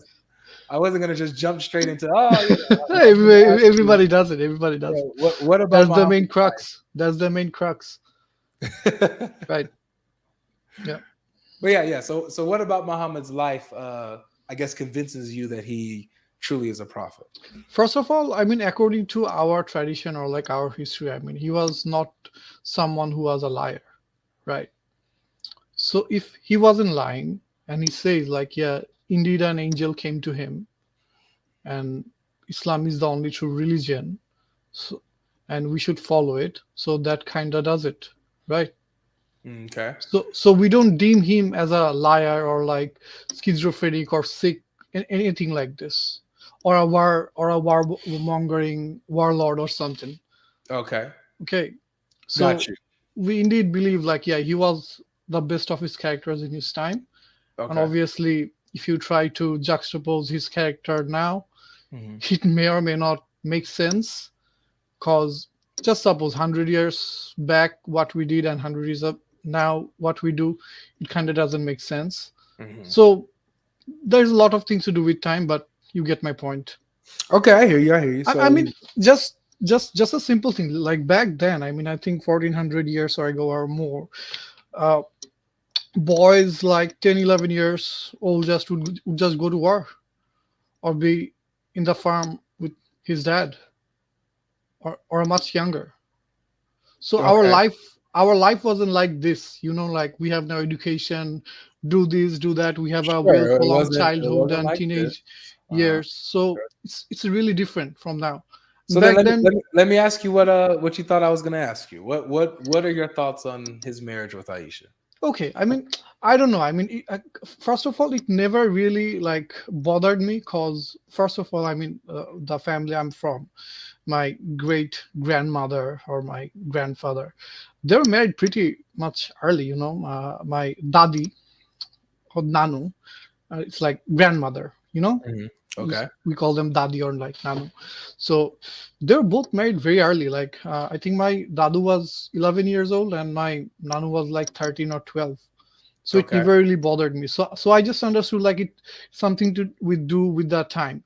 But So they were the same age. Like they were around the same age. 111, just no, I 2 years think apart. their husband was much older. I But think you one said of them, 11 and 13. I'm nah, confused. their husband. I mean, I'm talking about my dadu and my nanu, my paternal grandmother and my maternal grandmother, their age. Oh, got you. So how old were their husbands? I think one of them was like 25, or maybe one of them was like 30 or 28. So these Like 28, these 28 and 30 year olds married them when 10, they 20, were 12 11, years gap. Yeah. and they married them when they were 11 and Yeah. 13. It's just Okay, culture, okay. man. Oh So, wow. even in our religion, we are not like supposed to be married. Like, if you say like I was supposed to marry someone who's like 9 years old, right? Uh, In Quran or the Hadith, there is not the marriage is not restricted to age. It's restricted to the maturity maybe level, right? maturity level, mental level, also societal norms. Yeah. Then the harm part, like if she's too young, she'll obviously be harmed if they have physical intimacy, so that's also to take into consideration. And I'm just like saying a bit more, like if So would you so say so would you if say that suppose it was if okay? so if we say like suppose Aisha was married young and she Yeah. was abused, right? If we take that into account, so does Wait, Aisha? before you go on. Yeah, sure. So I'm asking you like because Hey man, I watch your video sometimes, but I don't know your name. Is it okay if you say your name? yeah, my name's Avery. Avery. Hey man, nice Yes, to meet you. nice to meet you. Yeah. So yeah, so I'll just before you go on, I wanted to ask. So when it comes to Muhammad and I marrying Aisha, she was 6, he was 54. Yeah. You're saying that was okay? Yeah, cause first of all, again, I'm going with God. I'm not fighting with God, right? If God says okay, it's okay. Hmm. That's my first logic. Okay. Okay. Because also I think you will also go with the same logic. If your God says something is okay, you will say it's okay. Because No. we don't understand better. Yeah, no. If the God that I believed in, Yeah. were to say, hey, it's okay to have relations with little girls, I would know that No, God. you can't have relationship with little girls. First of all, Aisha herself says like she was a woman when she was married. She was 9. Yes. She still had dolls with her. Yeah, that doesn't mean she was a kid. As I said, Hmm. nowadays 9 years old and back then 9 years old has to be a very, very different. Because Well, I mean, 9 years old back then they played with dolls. 9-year-old today's they play with dolls. 18 years old today also play with dolls today, man. Yeah, see, I I know, mean, so it's not really that much of a. if you just see the age of marriage or like age of consent that we like really like go on about, so like the countries themselves or even the country within the states, they can't like fix on any age. Like somewhere it's 15, somewhere it's 16, or then 18 or 21. So Mhm. someone else's adult is someone else's pedo. You get my point. Okay. So So let me ask you this: Would you? so we when is really it not can't like agree on this thing. So age No, is I really not the think there's main something that thing. we can agree on, brother. Yeah, sorry, So man. at what point is it not okay to, marry and have relations with a young girl? At what point is it not okay? If she's a child. Say that Aisha again. was not a child. If she's a child, Aisha was not a child. Wait, say that slowly. I couldn't understand you. If she was a child, Oh, if then she was a it's not. child. Okay, got you. Aisha And so was not a child, according to her own. yeah, that's what I'm asking you. What? Because if you're saying Aisha, even at 9, playing with dolls, wasn't a child, what is a child? And also there are like other sources. So also there are like other sources, like Aisha's age can be 11, 13. No, there's not a single source that says she Yes, was. there are other sources. There are other sources I can give it to if you want, but there are other sources. Yeah, I would like that. But I would like I will go with 9, no problem. Because that. Okay. also Yeah, 'cause like all before the hadiths say she was 9. before marrying with the Prophet, right? Like before marrying with the Prophet. No, she was 6 when he married her. Or Yeah. 7, And then he so before, consummated when she was 9. yeah. So before marrying the Prophet at 6, she was already engaged with another man. That means nothing. Yeah, that means that society, like how our religion is, it didn't deem wrong. They didn't deem it wrong. Is right and wrong deemed on society? No, it is religion, because we are told to also respect the society's norm. No, you're not. Not if it goes against the laws of God, right? No. If it goes against the law, you are not to. Okay. If it does, first of all, as I said, there's nothing in the Quran says you have to marry a 9 or 6 years old. What is a there are child? given I'm trying to there understand. are What given is a child? criterias. Yeah. What is a child? Not mature, immature, just immature. You said not mature? Prepubescent. Prepubescent. Got it. Yeah, prepubescent. And Okay. also in your religion, we are allowed to marry someone like like as a child. No, you're not. There's nowhere in my Let Bible. me Okay. finish. It's Yeah, like not but like no, marry, not no, like no, marry. you're It's telling like a false. their a lie parents about my says, Bible. our parents says, okay, you guys get married, then it's like a word. But though I don't know There's nowhere. I I don't know have to much. stop you. I'm sorry. There's Sorry. nowhere in my Bible that allows a grown man, an adult man, to marry a child. There's nothing in my Bible that allows that. Okay, so I want to make sure that it's clear. Chapter 7 of 1 Corinthians, verse Yeah. 36. It says, "For a man to marry a woman, she has to be past the flower of her youth. She has to be past the flower of her youth, mentally and physically mature, for for them to marry." I mean, first of all, in Quran there is no mention of the age. Like it has to be this age or that age. They are given criterias. Okay, so you're saying that the Quran gives a criteria from the Quran. You're saying the criteria is that she has to be. Even the hadiths, when they're mentioning the age, I don't think the age is the main factor. I'm not talking about age. So the criteria you're saying is that she has to be pubescent, right? She has to be mature. To she has to reach puberty, right? Consummate, Okay. obviously. So I'm going to show you something that in the Quran is actually the opposite. Yeah, okay. You have something ringing over there. Yeah, my phone. My wife's calling. Okay. I don't know. She every time she has to call, like we might not live or something.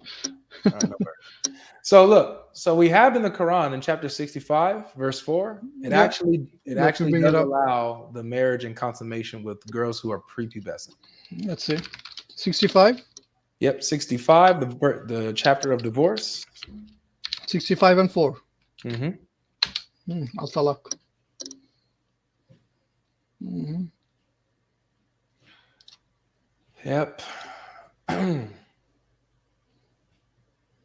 So I have it on the screen too, just in case you wanted to see it here. I'm just watching it from Quran.com. Okay, first. All right, perfect. Sure. So it says, "And those of your women as have passed the age of monthly courses, for them the iddah, the prescribed period, if you have doubts, is 3 months. And for those who have no courses, all right, i.e. they're still immature, their iddah, prescribed period, is 3 months." In that thing, I think, just give me a moment. Okay. So that one talks about the girls who haven't initiated well. Amun cannot. Just give me a moment. Make sure you guys are giving a like. Hit the like button, ladies and gentlemen. You guys are enjoying these conversations. You like how we go through this stuff. If you're learning, if you're being blessed by the conversation, you guys are taking notes, getting the sources down. Make sure that you guys give the video a like for all who are watching now and who are watching later. If you're watching later right now, if you're not watching live, make sure that you guys are hitting that like button. All right. As our friend gets back here, we're going to wait for him to get back. But guys, this is 2 good guests in a row so far. It's a good day today. 2 good guests so far. But yeah, we have in the Quran in 65:4, it teaches that it is permissible to not only marry, but also have relations with, consummate the marriage with little girls. It's an unfortunate circumstance, but it's what the Quran teaches, man. That's why you got to stay away. Hey, sorry, man. Yeah. All right, welcome back. So yeah, can you show me like where does it says like Quran allows to have physical intimacy with the prepubescent? Like Right. yeah. So you notice how it talks about it mentions the girls who have no courses, right? Who have not menstruated, right? And I think that isn't saying like the prepubescent. That is saying like women who don't menstruate, like who are adults. I think the word here is used. It already mentioned them. It already mentioned them. The word here is used nisa. Nisa means woman. Oh no, it depends on the context. Nisa Nisa means woman. So if I think for a girl they use like another word. So the word is they also my friend. Nisa is also used for little girls. And even infant newborns are called nisa. I don't know that. I'm not very good with Arabic, but I'll check the word or not. I'll show you. Matter. So look in chapter 2 verse 49. Bakra. Yeah. Are you familiar with the story like when Pharaoh tried to have all the infant boys killed? Yeah. Right? And he spared the girls, right? So it says here, and when we delivered you from Pharaoh's people who were afflicting you with horrible torment, killing your sons, right, and sparing your women, Nisa, and therein was a mighty trial from your Lord. So I don't think it's saying to kill daughters. It's like I think but it is the thing about the wives. So look, saying about the wives. It's not about the daughters. So who are the sons being killed? They're the infant boys, right? Because Pharaoh was killing the Pharaoh was killing the infant boys because he was afraid of like a man will. Let me show you the text here so that we don't I don't want to waste time like with my interpretation or yours. Let me just show you what the scholars say. They say the same thing. Sure. Okay, so this is Ibn Kathir. All right, I'm gonna go ahead and skip down to the relevant part. I think it's in this paragraph here, but let me see.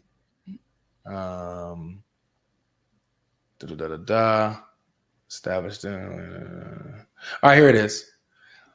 After the dream, Pharaoh ordered that every girls to be left alone. Yes, you see that. But so it's talking about the child. I don't think it's saying to the woman. I think the woman here is like saying to the wives. The word is Nisa, bro. Yeah, the word is Nisa. It's the woman, not the daughters. But it's talking about the daughters. It's talking about the little girls.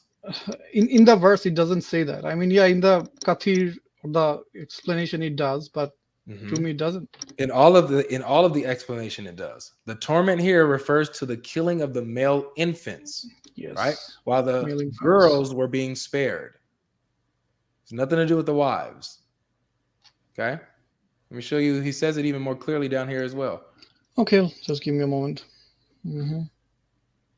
Excusing that already torment you. Killing your sons, that explains the statement.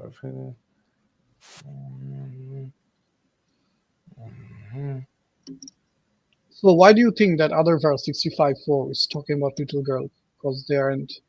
Because they haven't menstruated yet. Lam Yahedna, they haven't menstruated at all, even in the past. Okay, so then why did Prophet waited 3 years for Aisha's menstruation? I will show you that. It's because she couldn't handle the penetration. I I know. I'm gonna show you all of it, bro. You always like bring up the most obscure things. I'm telling you, It I doesn't know it matter. sounds crazy, but everything that I'm saying literally comes from Islamic sources. I promise you. Yeah, it's okay, no problem. Okay. So look, we're going back to the verse. So that was a good question that you asked. So why do you say that you know, there are little girls that are being referred to in 65:4? It's because it's obviously talking about The thing is, you guys always attack the character of Prophet Muhammad, and that's just you are literally comparing Prophet Muhammad with Jesus. To your paradigm, Jesus Christ, peace be upon him, is like a god, and Prophet Jesus Muhammad is the best example, bro. I mean, hey, to you he's the god. To us, he's not the god. He's just a prophet. Well, even as a prophet, he was the best example. Every prophet is the best example. No. Yes. Every one of the prophets are the best example. Let me ask you this. According to our paradigm, maybe not in the Bible, because David, Lot, according to the biblical story, they weren't very much. Is a sinner, is one who sins, a better example to follow over one who has not sinned? The thing is, I don't think there isn't any humankind who haven't sinned. That's so you believe Jesus sinned? Little, small sins, which doesn't matter. Do you believe Jesus? Which doesn't matter. Small sins, everybody falls short. So I'm asking again, do you believe that Jesus sinned? Allah created us. Allah created us so that when we fall short, it's a straight question. You repent. That's fine. I didn't ask that. Do you believe that Jesus sinned? I mean, if you're asking Quranically, I'm not sure if it says like Jesus was sinless. It says he was pure. Okay, so he didn't sin. We do believe like none of our prophets sinned. Like no, you do. You just said that all of your prophets sinned. Every man has sinned. By sinning, I'm not saying like the major sins or the egregious sin. Doesn't matter, major or minor, they sinned, whether it's major or minor. But guess what? Jesus has no major or minor sins. He never sinned. Okay, show me from the Quran that it's saying like he didn't sin ever. Oh, it just says that he's pure. There's nowhere does it mention that he sinned. But it says that Muhammad sinned. Every prophet is pure. No, they're not. Can you show me where it's okay? We'll do that next. We'll do that later. We'll do the sin of the prophets versus Jesus being pure. We'll do that right after this. The thing is, I mean, according to our paradigm, we're not supposed to compare any prophets. One. And two, in your paradigm, you're comparing a god to a man. It really doesn't, make sense. Why would you compare to a man? Is he God to you? No. Okay. Jesus isn't. That's why. You believe that Jesus was a man, and we're showing you that even Jesus as a man, Muhammad doesn't compare. He doesn't even touch. Doesn't belong in the same. We don't compare any of the prophets. We do though. That's your thing, man. We don't need to. No worries. So look. So going back here, right? 65:4. You're saying that I'm attacking the character, or I'm like bringing wild things. This isn't me. Look, this is Ibn Kathir again. So the iddah of those in menopause, right, and those who do not have menses, right, those who do not have menstruation. It says Allah the Exalted clarifies the waiting period of the woman in menopause, and that is the one whose menstruation has stopped due to her older age. Her iddah is 3 months instead of the 3 monthly cycles for those who menstruate, which is based upon the ayah, chapter 2, verse 228. Okay, so talking about the older women first. Then here goes. The same for the young who have not reached the years of menstruation. Again, I asked you, like, why did Prophet Muhammad waited for 3 years for Aisha? Because she couldn't handle the penetration. I'll get you that in a second. But first, I wanted to show you, don't you see how that verse is talking about the thing is, the waiting period for Aisha shows us like we have to take that into consideration, because before prepubescent, she's definitely a child, and you're not supposed to have any type of intimacy to a child or something. Okay, I hear what you're saying, and we'll get to that in a second. What I want to show you is that this involves consummation. So you see how, number one, we understand, we can agree now, right, that this verse is talking about prepubescent girls? I don't think so. The explanation does, but not the verses that I read. Well, yeah, the verse itself says, and those who have not menstruated. yes, and one of my understanding or one of the other explanation also says like the one who doesn't have menstruation isn't talking about girls. It's talking about who doesn't have menstruations. What explanation is that? Because the scholars are in consensus on this. Let me read another one. Here's Jalalain. He says regarding this, right? And for those of your women who no longer expect to menstruate, I'm sorry, if you have any doubts, their waiting And period. scholars fall short. Scholars fall short. Okay. Yeah. And then he says, let me just finish it. Can scholars fall short? And also, just hold on. And also those who have not yet menstruated because of their young age. You see? Yeah, it's all over the place. Even in this one, even though this was a disputed like tafsir and stuff like that, but even the understanding is here. What about the waiting period of those who do not menstruate, have menstruation because they are too young? And then this verse is revealed. All right. If we keep going, all of them, they all say the same thing.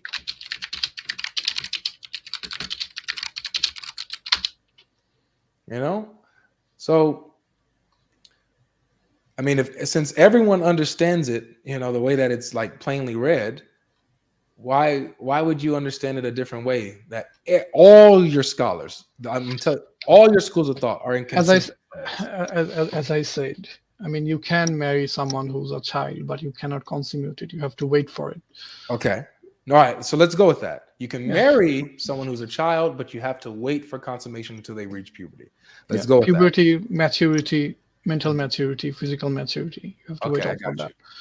So and this also, is an important fact. just one moment before you go. So if I take your point, if I take your point, like, okay, so Aisha was a child and blah, blah, blah, blah, blah, blah.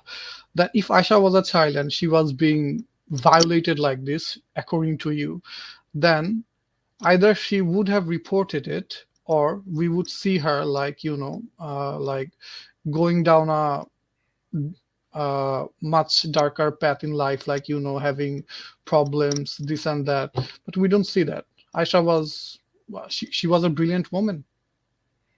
I believe she was brilliant, which is why she wouldn't condemn or call out Muhammad when she is surrounded by people and also Prophet Muhammad sallallahu alaihi wasallam married divorcees. Yo, hold on. Yeah, sorry, man. Sorry.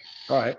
So I do believe that she was smart and very tactical, because if she were to condemn Muhammad and call him out in front of the Ummah, in front of the people that love Muhammad, they probably would have killed her.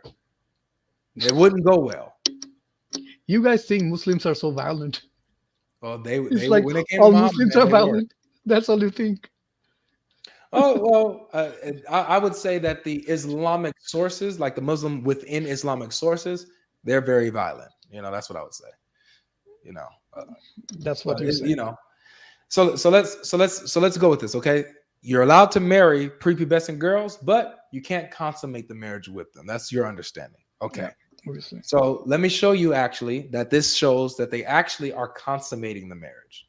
So you can't. Okay. If you're doing it, then you're obviously doing something wrong. Okay, I would agree with you, but it's not wrong. Then you're doing something wrong. Because to me, according to my understanding, I mean, in that time, in those time, if you're someone who's like reputed or powerful, having a marriage to a certain person can help them, help the society or the family. So that kind of makes sense. Islam does say like Islam is for all time religion. So it will also go, the teaching would also make sense in that era, this era, in the past, and also in the future. So if that makes sense. Yeah. So if something, if some of the things, first of all, we have to understand like these are not our doctrine, or like our. This is wait. Doctrine means like who's God, who was the prophet, is God one or two, like that doctrine. Yeah, but no, this is your doctrine. This is in your Sharia. This is in your law. Sharia is not the doctrine. It's I think, what does it say? Let me give the word. What does it say? This is your doctrine. This is what your religion teaches. Doctrine literally means like teachings. Wait. The very basics, like how to who is a Muslim or how to be a Muslim. And to be a Muslim, you have to like have maintain the 5 pillars of Islam. Like, Can you be a Muslim and reject a verse of the Quran or condemn a no, verse I of the cannot. Quran No, as I wrong? cannot. No, I cannot. Okay, yeah. I have to take all of the Quran. Definitely. Good. So if you said that if they are consummating marriages with prepubescent girls, that is something wrong. First of all, I'm in the about to Quran, show you. it isn't saying to show you, this. my friend. I'm Yeah, about to sure. show you Sure. that you just condemned this verse. So let's get to it. I This didn't verse condemn the says- verse. I condemned the. Okay, well, I talk about the like the. I know what you you're said. saying. I'm about to show you that you Yeah, actually condemn the verse itself. I'm about to show you this. Okay. Watch. Okay. Do you see how they have a waiting period in Idda? Ida. Do you know what that's for? It's for divorce. Why? Mostly. Though? Why do they have an Idda though? I think Ida is like when you're supposed to divorce your wife, right? You have to wait like for 3 months to see if she has a child. They have a waiting period to make sure that she's not pregnant. Yeah, exactly. I mean, she has a child. That's what I was going to say. Okay, I misunderstood. Sorry, man. Sorry about no that. problem. Okay, so yeah, so it's to make sure that she's not pregnant, that she's not with child, right? So that she can divorce her and she can move on, right? Now, so if she has an Idda, then that means that you've slept with her. Yeah, obviously. But as I said, in the verse, it isn't saying child. It is saying Nisa, woman. It says we already went over that. I already showed you that. Yes, that's the tafsir. No problem. I get it. Yeah, not just the tafsir. The Quran itself applies Nisa to infants. So I showed you that verse. It's in that verse, if you are right. But in this verse, it isn't. Yeah, so you are the word Nisa, so you are the word forcing Nisa, the meaning. So the word Nisa doesn't only apply to grown women. The context tells you what kind of female Nisa is being applied to. You understand that? Okay, yeah, brother. Sorry. Let me. If I force the child to the 65:4, but I won't force the child or the woman. The Surah Baqarah, I think, what 262 to 265 was it? 65 for for Baqarah. 49. 249, yeah. So in one of them, you are taking woman as a child because it goes with your narration or your understanding. No, because it goes with the context. And in the other one. Hold on. Let me stop you right there so that you don't build a point off of a false premise. Oh, sorry. The reason why I understand Nisa to being referring to a child, just like Ibn Kathir and the rest, is because the context tells you. The context is about Pharaoh ordering infant boys to be killed while the girls are spared. So it's the context that tells you what kind of Nisa it's talking about. Is it talking about an adult Nisa or is it talking about an infant Nisa? In that context, 249, it's talking about an infant Nisa. In 65:4, what kind of Nisa is it talking about? It's giving us 3 kinds of Nisa. Older women, the young prepubescent girls, and pregnant women. Those are the 3 Nisas that's mentioned in 65:4. Yes, and again, for this verse, again, I think it's 65:4. Again, some of the translation or the other understandings doesn't say their child. Some of the one who hasn't menstruated means Nisa, the women who are not able to menstruate. Yeah. Who gives you this understanding that it's not about children? I think just the verse alone, man. Yeah, do you have a scholar that says, yeah, this is not talking about children? Oh, wait, man. I think it's maybe wait. Because notice how I showed you multiple, right?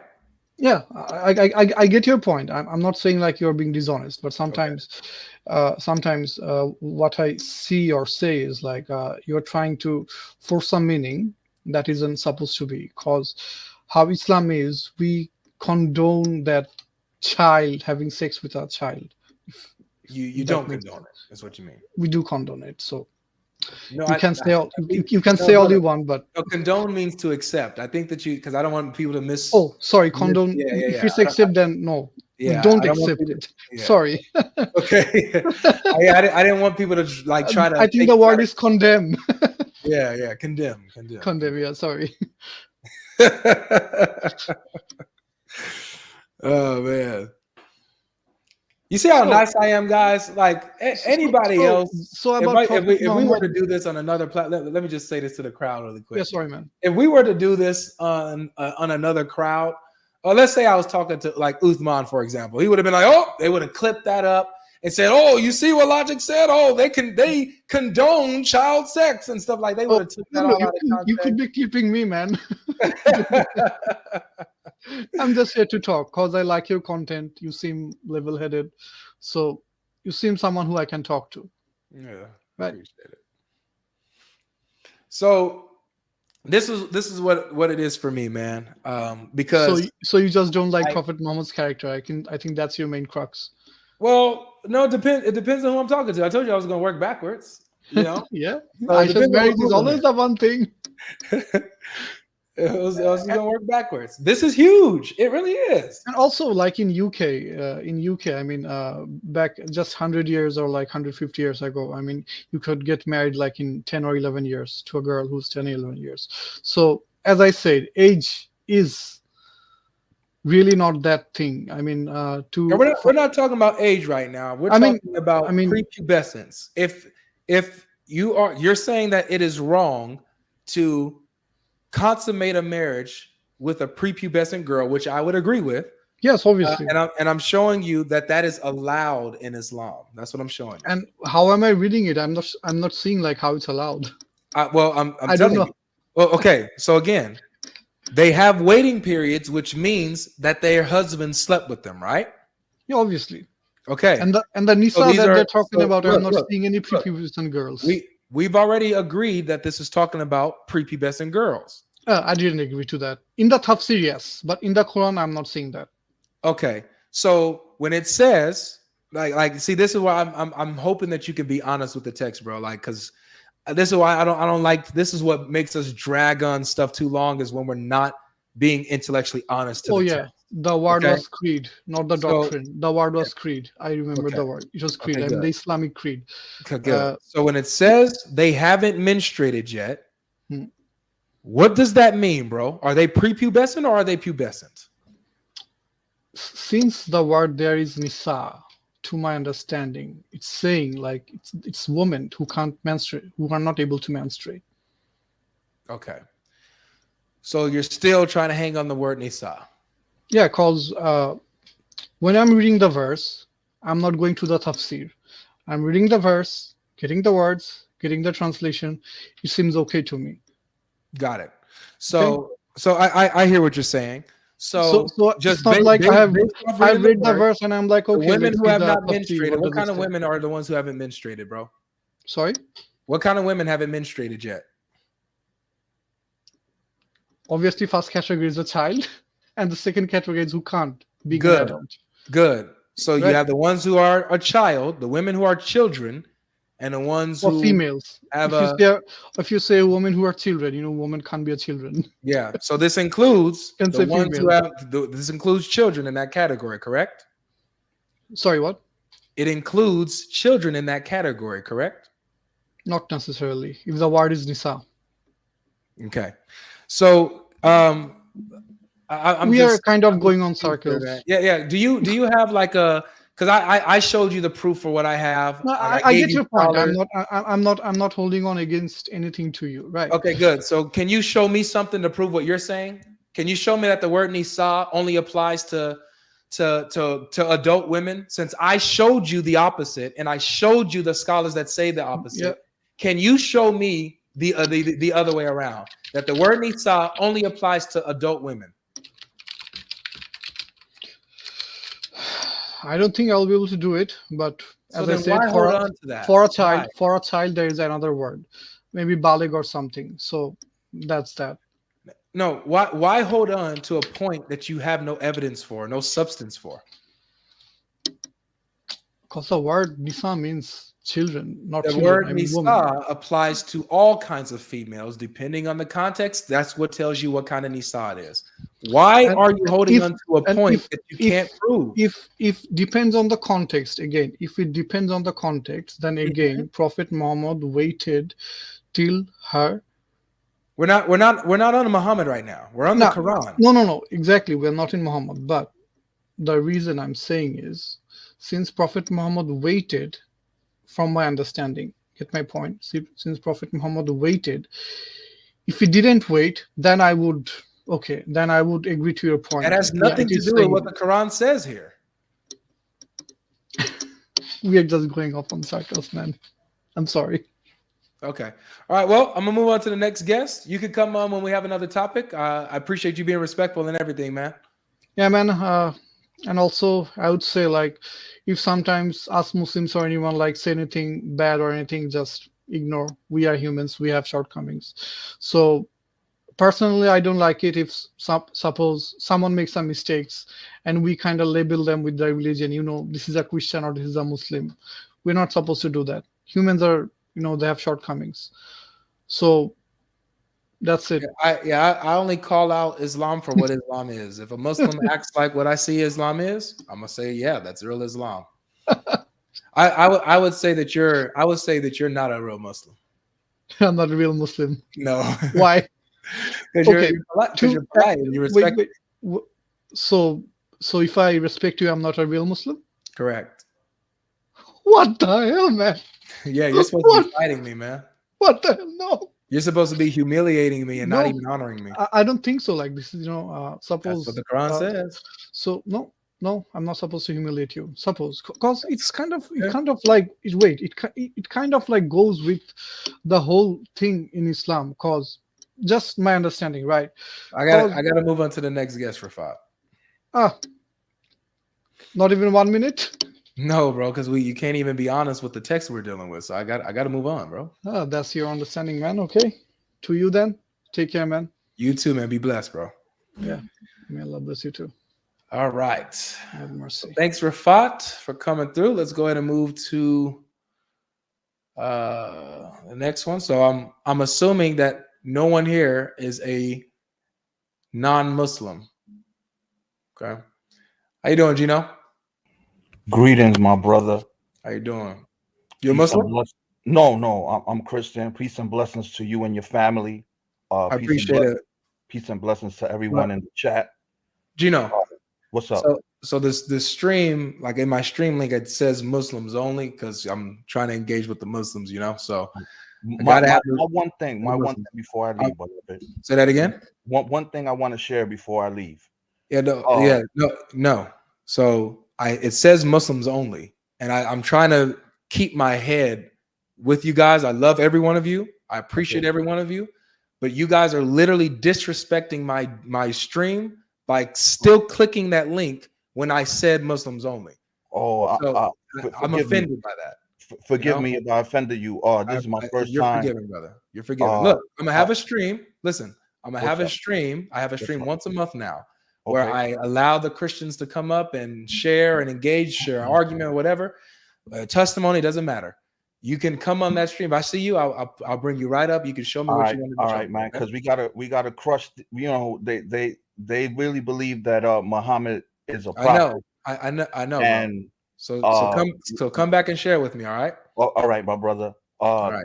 Take care. Remember my name, Gino P. Okay. Gino P. I'll remember you, bro. All right. God bless you and everyone in the chat. Peace and blessings. God bless. All right. So, yeah, guys. I'm just letting you know, man. Here's a reason why I'm so like gung ho about this. One, because I have a limited space for my lobby, and so I can only have I believe 12 people in the lobby waiting. So if there's Christians in the lobby, when I'm having a stream dedicated to Muslims and going with them, you guys are in the way. You're heeding a person that I can be talking to. You know what I'm saying? You guys have the gospel. You guys are saved. And I'm going to talk to you. You guys don't. It says Muslims only. So when you're a Christian and you push that link that says Muslims only, you're disrespecting me. You may not mean to, or maybe you do mean to. I don't know. I don't know your heart. But from this point forward, I'm taking it as disrespect. I'm taking it as disrespect. When it says Muslims only and I see a Christian request, I'm going to take it as disrespect now because I've said this long enough and I've been polite. I've been respectful. So now I'm not getting that same respect back. So I'm gonna just keep it real. If you're not a Muslim and you continue to hit the link that says Muslim only, join stream, and you guys still hit the link, I'm just gonna block you. I'm gonna ban you. I'm just gonna ban you. All right. So that's a warning. That's the final warning of this. Final warning. All right. Got a super chat from brother Jason here. Physical and mental maturity equals 9 years old, huh? Yeah, man, they were different back then, man. 9-year-olds were different back then. 9-year-old playing with dolls back then was different than a 9-year-old playing with dolls today. Two different, two different things. You know what I'm saying? Woo! All right, let's get back to this. See, Akiel, Curly Raffarino. How you doing? Hello, how you doing? Pretty good. Pretty good. You a Muslim? I am a Muslim. We spoke very briefly before. I wound up speaking to Sam, and I didn't call in for Sam. I wanted to speak to you. Oh, you're the one who came from Baptist church, right? Or something Pentecostal. like that? Pentecostal. Yeah. Oh, yeah. Okay. Yeah. So, yeah, I had called in because I really wanted to engage with you. And somehow I got stuck with Sam, which was cool, but that wasn't the objective of me calling your page. You know what I mean? Me and Sam are one, man. You talk to me. It's all good, but I really wanted to speak with you, not with Sam. I think he has his own page. I could have gone to his page and engaged with him, but I'm just saying. We're one and the same, man. You call me if Sam's here, you're going to talk to Sam and me. Well, yeah, it's all good. So what's on your mind? Well, I wanted to address your topic. Which is? We were asking what makes Islam correct, is it? That I asked that. Yeah, sure. Go ahead. Okay.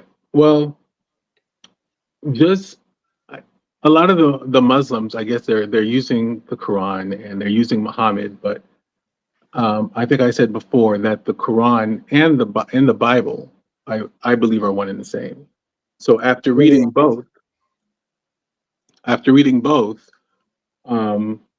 the Bible does set up a religion. There's a religion being implemented and propagated in the Old Testament. Now, I'm not going to, excuse me? It's impossible for it to be the same. We already went over this. Well, I didn't get a chance to justify my end. I was kind of just. Did Jesus die? Did Jesus die on the cross for our sins? Well, I have my different views on that. I don't believe he died for everybody. I believe he died for the Hebrews. Do you believe that does the Quran say Jesus died? It does not. It doesn't say that.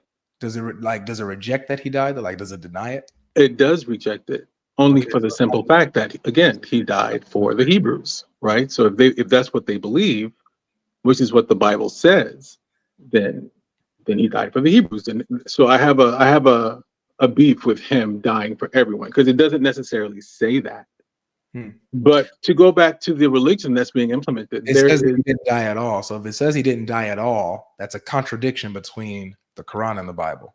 Well, they just don't believe, again, because they don't believe he died for them. So therefore, no, they don't believe he died at all. Right. I understand that. But like I said, but the Bible also says that, and he says himself that he came for the lost sheep of the house of Israel. What does that got to do with him dying or not dying?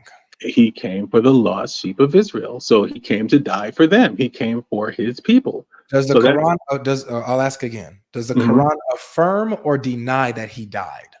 They deny that, but they affirm that he came. No, but they affirm that he came for the children of Israel. So that is confirmed. What is a contradiction?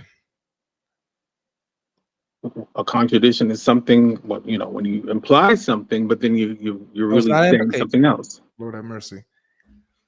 A cannot be non-A at the same time in the same sense. Well, it's perspective. Again, it's all about how you're contradiction is not about perspective. It's not about perspective. It's all about these are two truth claims. It's all about perspective. Okay. All right. So let me just set this up. I'm not interested. Respectfully, I'm not interested. Okay. Well, let me just set this up though. right? As far as the religion that's being implemented, I'm right? going to move on to the next guest. Respectfully, I don't want to cut you off rudely. I'm moving on. But you haven't heard it. You haven't heard anything I had to say though. I did. I heard what you had to say. I heard enough. Heard enough. All right, let's get a real Muslim in here. Ishmael, you're up. How you doing? Alhamdulillah, I'm good, good. How you doing? Pretty good. I can kind of barely hear you. Is it possible to make your sound a little better? I don't know Are you why. using headphones? Yeah. Try taking your headphones out. All right, give me a minute, please.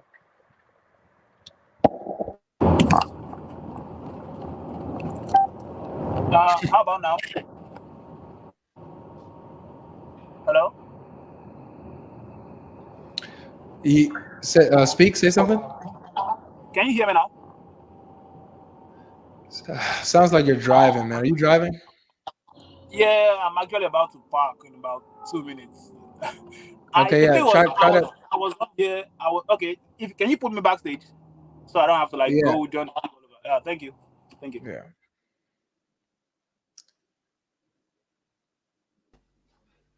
How you doing, Adam?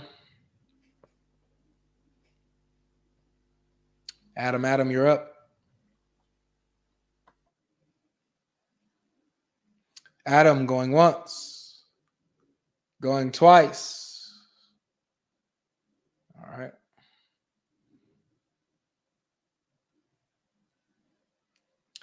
Emerald man, how you doing? Emerald going once. I can't hear you, Emerald. All right.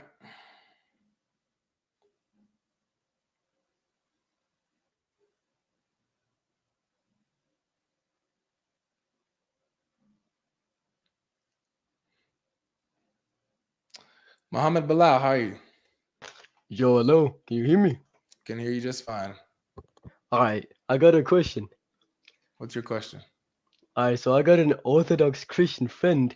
He said to me I should talk with you.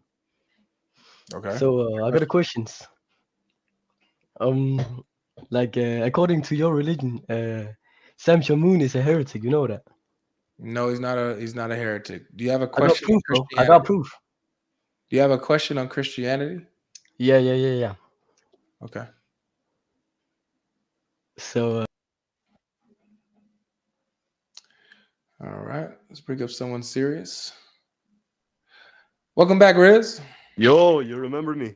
Yeah, of course, man. What's up? Damn. Yeah, I've been busy. Couldn't join in Monday or Wednesday when you had the discussions. But yeah, I'm back right now. Welcome back, man.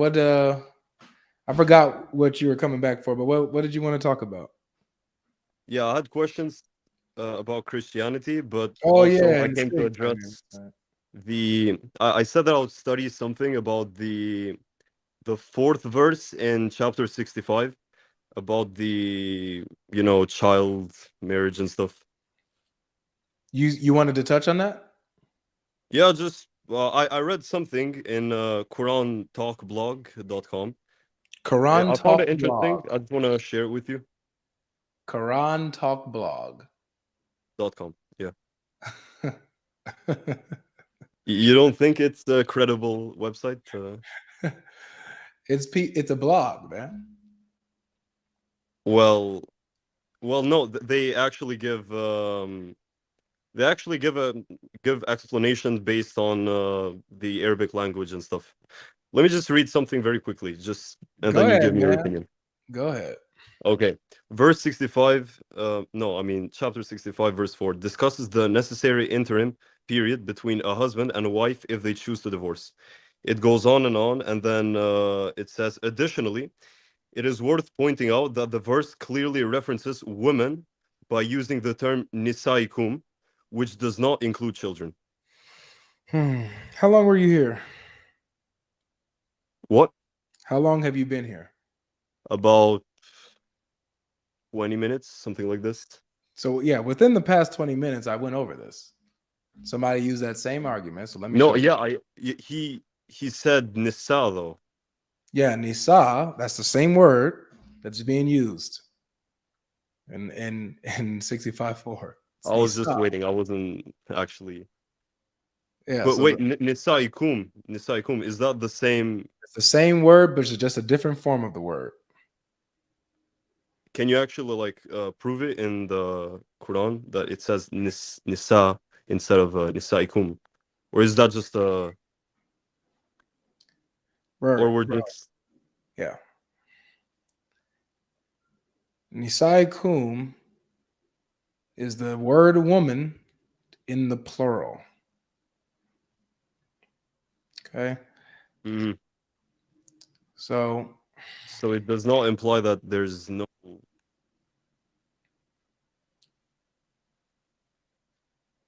look. So I'm about to show you the same word is used, the same word, same form is used in 249 referring to infant babies. well. Look. Damn. Here it is. So this is chapter 2, verse 49, right? You familiar with the story of Pharaoh? Yeah. All right. So you know how Pharaoh ordered his soldiers to go kill the newborn boys? Not really. You're not familiar with that? Okay. I forgot the complete story. I just All know right. Well, yeah. some part. So this is before Moses was born, or I mean, when Moses was born, Pharaoh was afraid, that the Israelites would rise up and stuff like that, right? And they'll have a ruler. Yeah. So he sent out an order. This is the verse here. And we delivered you from Pharaoh's people who were afflicting you with a horrible torment, killing your sons and sparing your women. The word is nisaikum. And therein was a mighty trial from your Lord. The word is nisaikum. I'll show you. Same form of the word that's in 65:4. You see? Nisaikum. Now, here's the point, though. This verse is talking about infants, the infants that are born. Pharaoh wants the infant boys to be killed, but he spares the infant girls. But they're called nisaikum, women. Yeah. So the word nisa or nisaikum in the plural refers to all kinds of females. The context is going to tell you what kind of female it's talking about, what kind of woman it's talking about. A child woman, a teenage woman, or a grown adult woman. The context will tell you. You feel what I'm saying? Yeah. I get you. Okay, I understand that. Okay, I just found it interesting, but yeah, seems like you can't trust these sources. Can't trust them, man. You Yeah. know what you could trust? You What? can trust the Sheikh. Trust No, Sheikh no, Logic. Trust no. Sheikh Logic, bro. Yeah, Sheikh Logic, yeah, but like not any Sheikh, just Yeah, not just any Logic. Sheikh. Sheikh Logic specifically. He's the one Sheikh- you want to trust. He's the one you want to go to. Are you implying that you're Sheikh Logic or? That's me. Oh, I get you. That's me, Habibi. Yeah. Hold on, man. Let me. I'll rely on logic only, but if you make sense as well, yeah, why not? One thing. Yeah, I go just ahead. wanted to discuss one thing. I realized because I have Christian friends, and they're actually my best friends in comparison to other Muslims that they say that they shouldn't be your best friends and stuff. But yeah, they're very close to me, and I discussed some topics with them, and I didn't like something because you're not really monotheistic, in my opinion. You pray to Saint Mary and to these other saints that they died. So you're basically worshiping dead people, even though my friend told me that they're holy or something, or they've been sent by God in some form. I don't know. I don't remember the specific explanation. But yeah, do you really think that's a monotheistic nature of a religion, like worshiping? I'll address that in a second. Okay. I just have a problem with that. So first, I want to land what we were just talking about. So now that you know that 65:4 is definitely including little girls who haven't menstruated, are you okay with that? I am not okay with marrying young. No. So you just condemned the Quran. Well, listen, in some way, mm, in a way, I guess you could say that, but I haven't read the entire Quran, and I You don't need believe to. You don't need to read the entire Quran to spot falsehood and evil. Like I don't have to read it the entire, book of Satan to spot evil, you know what I'm saying? Or something that's just obviously wrong. don't you think that there's some type of moral obligation to read the major, how do I say, the books of the major Abrahamic religions just to No. really grasp the knowledge? No. Oh, If you asked moral obligation, no. There's no moral obligation for you to read the entire Quran. No. It doesn't matter how big a religion is. Just because Hinduism is huge. Hinduism is large too. I don't have to go read the Hinduism books just because it's huge and large. I don't have to do that. What you have a moral obligation to God and the truth, and so that's what you stick with. And then when you spot a falsehood or evil, something that goes against the character of God, you immediately call it out and reject it. Simple. yeah, I can call that verse out that it's against it's just basic morality, basic logic. That's Absolutely. the problem. Absolutely. That's You the just problem. you just condemn the Quran, man. Why are you still a Muslim? Listen, I understand that, but the reason why I'm still a Muslim is because I believe, apart from Jews, I believe that Muslims have the most, how do I say, monotheistic nature of worshiping God and not. That's fine. If you have a monotheistic concept of God, Yeah, that's simpler than others, but yet this God is teaching you that you can go and have sex with little girls. How do you? yeah. You know what I'm saying? It doesn't matter Mhm. how it doesn't matter how simple and comprehensible its monotheistic view is. If it's Yeah. teaching that this God is teaching evil things, that's a false God. Right? Well, yeah. If it's, yeah, It's a false it makes God. sense. Yeah, it makes sense. Mhm. So, you can have something that is understandable and wow, yeah, you know what? That is the most simple, comprehensible form of monotheism that I've seen out of all these other religions. Exactly. Yet this God teaches I can have sex with little girls. Yet this God teaches that I can hit my wife if I fear disobedience. Yet this God teaches that I can, if I go pillage a village, I can take a married woman captive and sleep with her as long as she's my captive. I can do all of these things. This is what this God is teaching. Yeah. Obvious things that are evil. Yeah. Why? So you can see that it's a false God. Well, yeah. I don't know. You do know. I'm gonna have to think about it more deeply. I'm Okay. gonna have to read all these like major Abrahamic religion books to really actually judge, in my opinion. I think you only need one.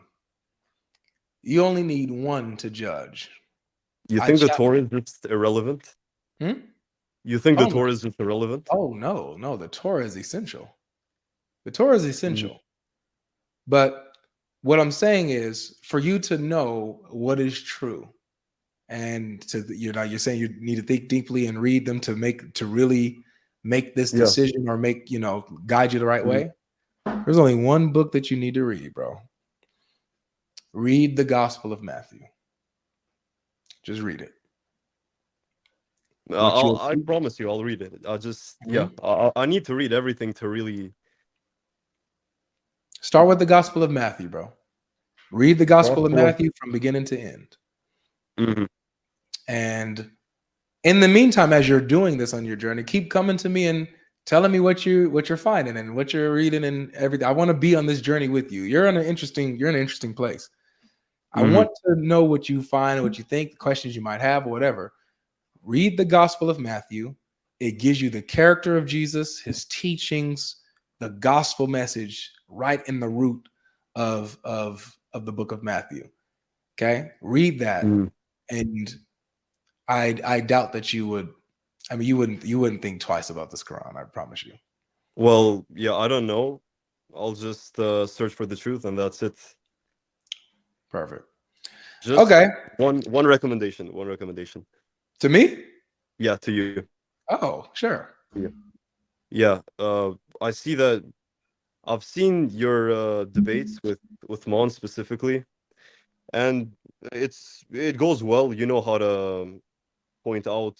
Uh, you know how to point out like certain topics and stuff. That's very good. But if you're gonna make a point against a verse of the Quran and not take, how do I say, not to not know the context of the whole chapter, for example, I don't think that's right, because Uthman did that. He did the same thing to you, and you did the same thing to him. And I just want to say, like, be What's an uh, example I don't remember the. of Yeah, me? I Of me, can not give you. Uthman. Because I remember what you're talking about with Uthman when he asked about the hour and he didn't even know the context of what he was reading. Yeah, but But you use the same about thing. me. Yeah. Yeah. When did I do that? What? Like, give me the example. Bro, I don't want to go with like your debates are like 30 minutes, 2 episodes and stuff. Well, I'm It's just saying gonna if take a you're long time. saying that I've taken a verse out of its context Listen, without knowing the context of it, I want to know. I want to know when I did, because I don't believe I did that. If you're saying I did that, I want to know if I did that for real and correct that. yeah, okay, I understand. Like, you're very honest. That's very amazing. I'm not here to judge. I'm just giving you a recommendation. Next time that we talk, I'll definitely give you the other. Just one quick recommendation: use the hadith. Why don't you use more hadith against Muslims? I don't understand. Have you Why? not Like, been watching? I watched you argued about the divorce chapter for like an hour or something. Do you actually give? Because I've seen it with Uthman. He kind of dodges translating the hadith and stuff. Like, I've seen some stuff, but yeah, just use the hadith. The hadith is enough to really, combat these debates, in my opinion. Yeah, I use hadiths all the time. Now, with this particular one about child marriage, usually the hadith that people go to would be obviously the Muhammad and Aisha one, right? They'll use that. Mhm. There's so many games that are played with that one that's not even for me the primary issue, because it's taught in the Quran and there's no way around it. So with it being taught in the Quran, and then I use the scholarly consensus, I show them the scholars that say, yep, it's about kids. Yep, it's about kids. And the consensus, not a single person disagrees. I show them that. They can't get around that. Mhm. You know? Yeah. So but yeah, I mean it depends on what I'm doing and how I'm feeling, when it comes Yeah, to I get you. certain arguments. But yeah. I get you. It's funny. You'll make a good Christian apologist, man. You'll make a good one. You think so? Yeah, I do. You're I don't smart. know. Thank you, bro. I wish you good luck. I wish everyone to just find the truth. That's it. It doesn't matter what book. Just we just need to find the truth. That's it. That's all we need. Amen. Okay. Amen. Good luck, bro. All right, I'll see you in a Riz. bit. Peace. All right, peace, bro. Okay, let's go ahead and get one more guest, and we can go ahead and wrap up. I see Antonio. You're a Muslim, right? Put a thumbs up if you're a Muslim.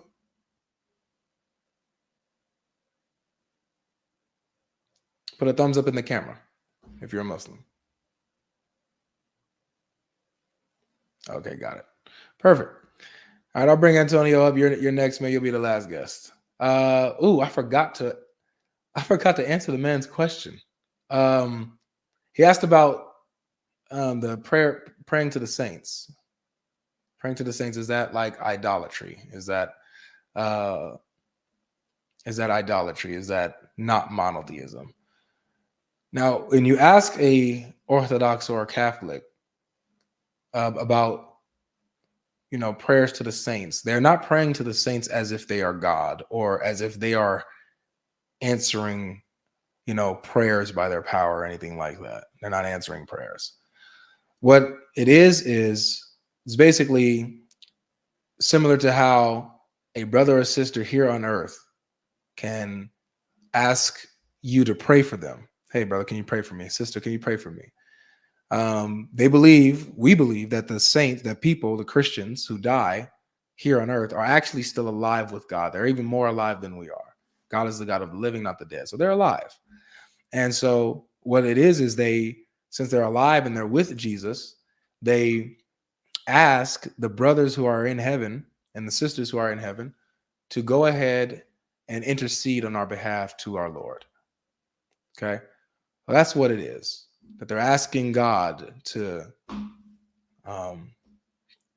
answer our prayers and to bless us. They themselves are not answering our prayers or doing anything like that. They don't believe that. Okay? So I'm not, you know, a Catholic or Orthodox to fully defend that, but I do know that much, that they don't see them as God. So yes, it is still monotheistic. All right, so let's go ahead and bring up Antonio.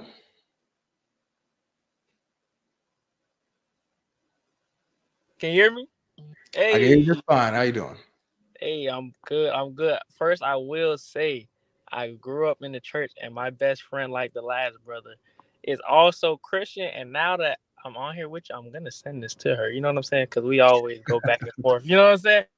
But I love. First of all, I'm outside of my house right now. My whole family's Christian, so that's why I'm outside, just to be respectful. Because also I intend to be respectful to you as well. But you know they don't even want to hear.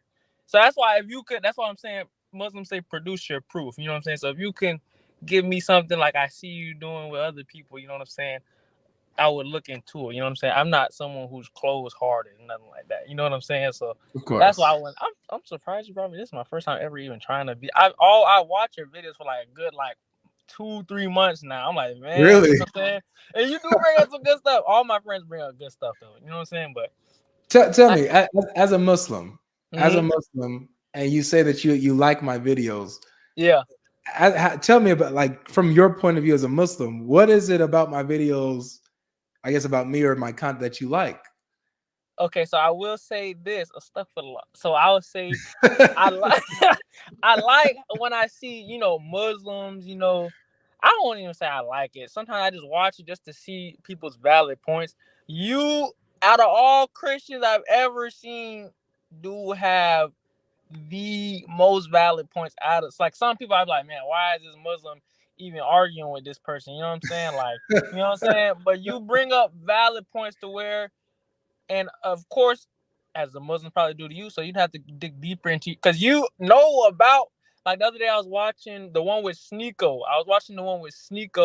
And they were trying to say with the age of 22 and 42, and you were saying, if I say that to a regular Christian, they're just gonna be like, but you were like, but nah, he ruled for 1 year at 22, and then he ruled for another 1 year at 42. You know what I'm saying? So I was like, I've never even heard a Christian say that. So you also very in depth with your Christian knowledge. So that's another reason why I even like watching it. So everything you do, you up there with it. You know what I'm saying? Like my mom, they don't go to church. We didn't go to church that much. You know what I'm saying? I grew up in the church though. I was singing all the Christian songs, but I would say they say reverted, but as a Muslim, we believe that we were always Muslim.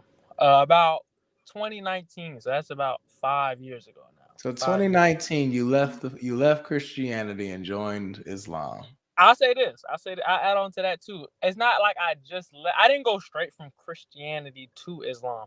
So before Christianity, so my dad was always Muslim, like since I was a little kid. So I've always been going to the masjid. And we'll get into it, but I always look at things with an open heart, and maybe Christians will say that's not a good thing to do with an open heart, because you want to guard your faith and stuff like that. But I always look at things with open heart. When I would go to the masjid, the God that they're talking about sounds like the God that I know. You know what I'm saying? The God that knows everything, the God that is merciful, the God that is, you know, You understand sure? it. Hey, we can get into it. That's why I'm here. We can get into it, man. But yeah, that's the guy I know.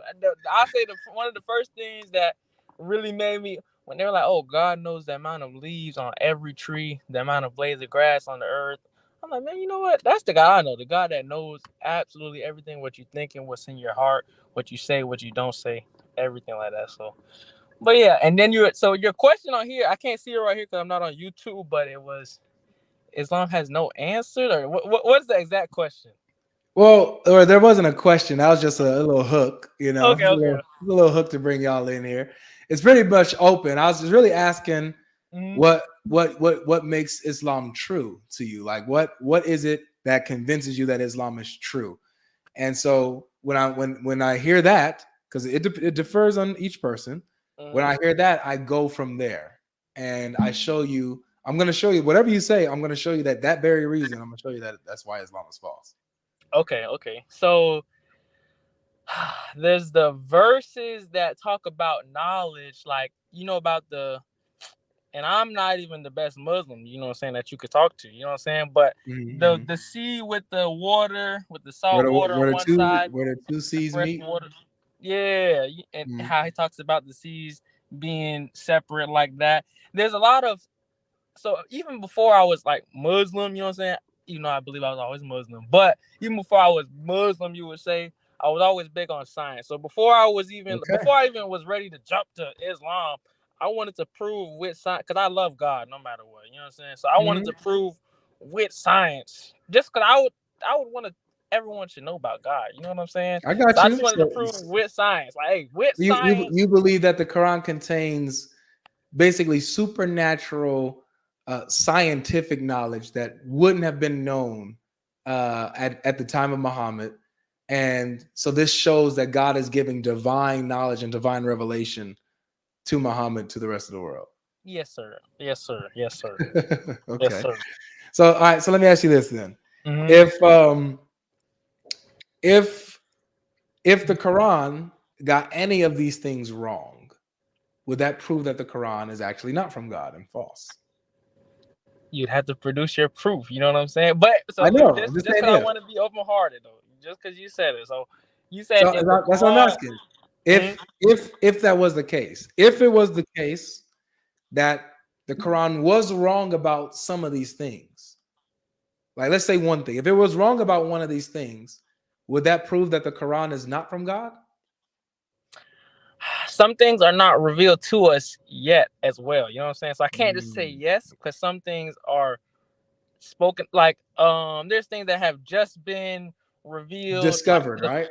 In the last 100 years. You know what I'm saying? So maybe it takes Okay. more time for it to be true. So are you saying that there's something that's actively that you could prove is already false? Is not? Yeah, something that we know. Yeah, something that we know now scientifically has already been discovered. It's already already a fact, right? And the Quran gets this particular thing wrong. Would that prove that the Quran is false and not from God? Would that prove it? I couldn't say that would prove it. This is what let me tell you why I'm really Muslim. That's just what I tell you. But brother to brother, I've had revelation with the Quran. You know what I'm saying? So I've had supernatural things that happen. You would say supernatural, but it wasn't like super. It was crazy. It was something crazy that was going on. You've had some spiritual experience. Yeah. And I've heard Christians have it. So maybe it's not even about a Quran or Christian or Jew thing. Maybe it's just I've had a spiritual experience concerning the Quran. Okay. So yeah, it's okay, nice. So let's deal with the first thing first though, okay? Yes, because at first you were saying yeah, this is big for me. Like personally, I love science. When it comes to scientific facts and seeing how God aligns with scientific facts, that's a huge thing. That means a lot for you. And so hold on, I'll say this. I don't want to just cut you off, right? At the end of the day, I don't care if science could prove God because I still love God. You know what I'm saying? So maybe even if science couldn't prove it, because I've been trying to prove it with science. Yeah, but yeah, we're not talking about that. No worries about that, bro. I'm just Okay, saying, okay. if scientific miracles are enough to prove that the Quran is from God, then scientific falsehoods will be enough to prove that it's not from God. You see what I'm saying? I see what you're saying. I see what you're saying. So if science is good enough to prove that the Quran is true, then science is good enough to prove that the Quran is false. If the Quran gets some of that stuff wrong. I see what you're saying, but then that's why I say I believe in God above the science. You get what I'm saying? I got you. So that means that science is not good enough to prove that the Quran is true. Because let's say the Quran got every scientific fact correct. That still wouldn't mean that it's the word of God. It wouldn't. Mm-hmm. You know what I'm saying? Because if it was the other way around, you wouldn't say, oh, well, that disproves the Quran. So you can't use science then. You can't. So you want me to use something else? Why the Quran? Because I need something objective and substantial that shows that the Quran is true. If you're saying, look, if you want to go with science and say scientific miracles, okay, I'll allow that and we'll go that route. But if I show you that it's wrong scientifically in some areas, you can't say, oh, well, that doesn't disprove it. You got to stay consistent.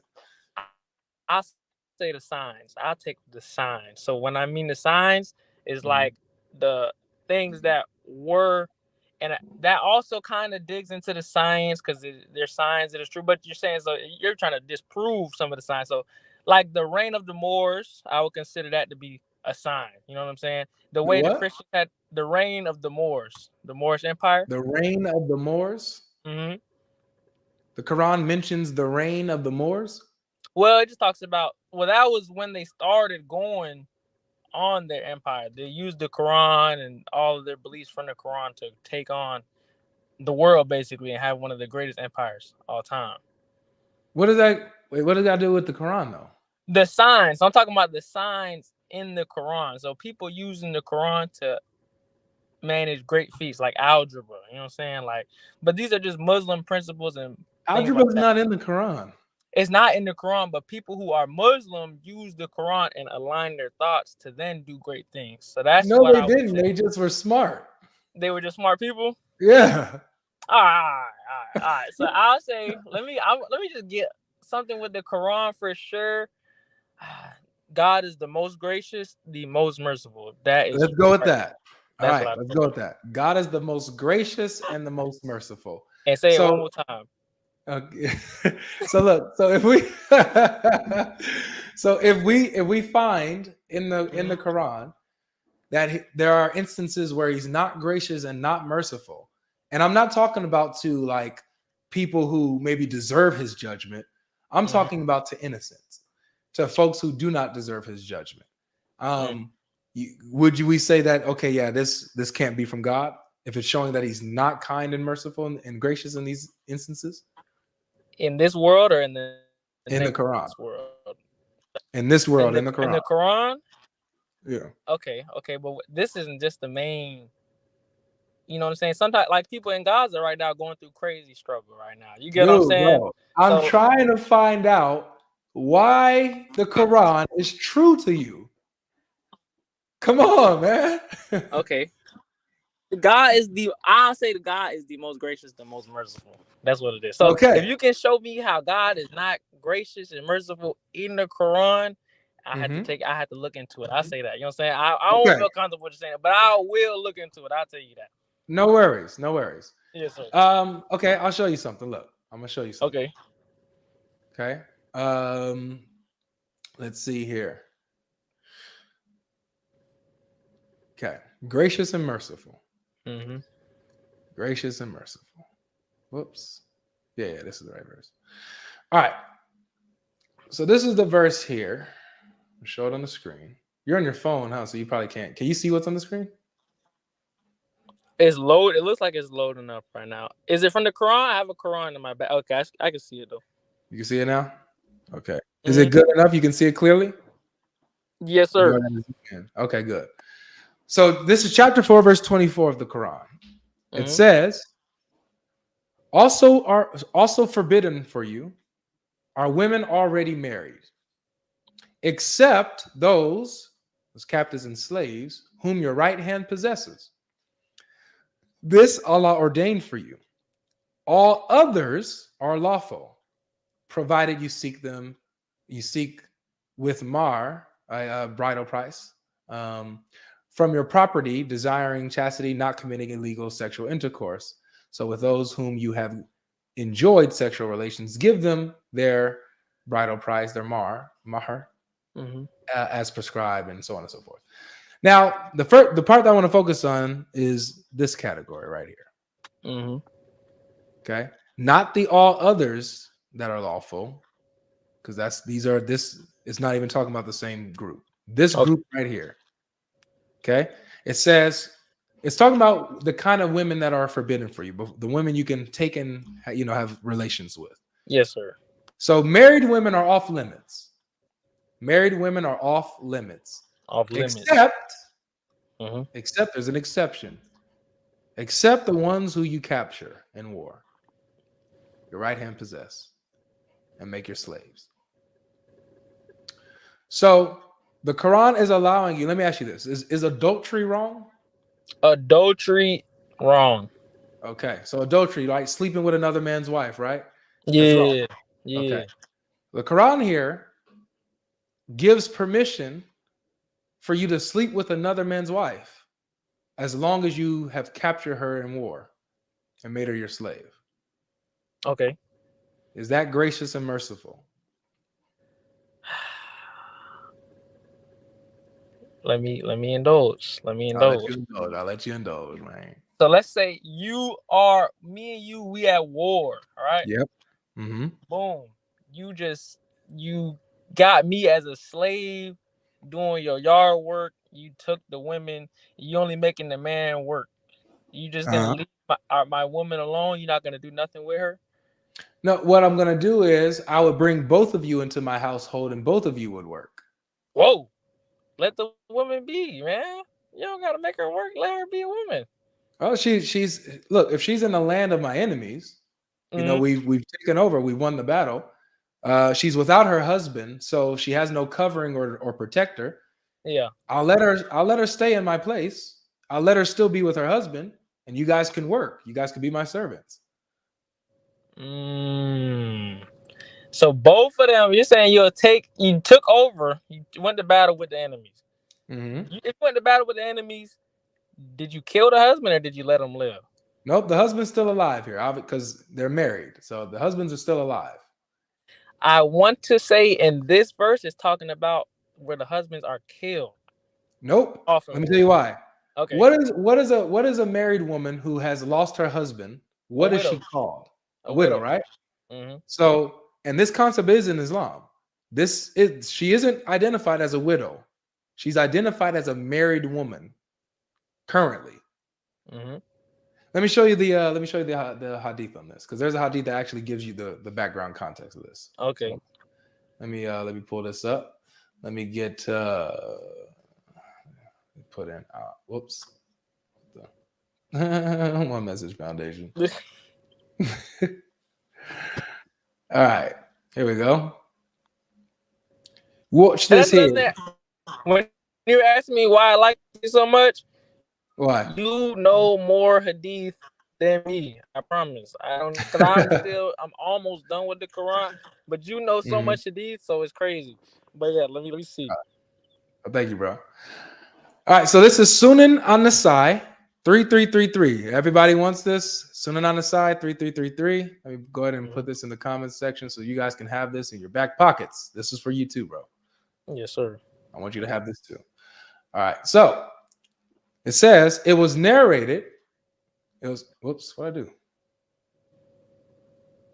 Okay. It was narrated from Abu Sa'id al-Khudri that the Prophet of Allah sent an army to Al-Tas. They met the enemy, fought them, and prevailed over them. They acquired female prisoners who had husbands among the idolaters. So even after the battle, the husbands are alive. Okay, and watch this. Because of this, it says the Muslims felt reluctant to be intimate with them. Okay.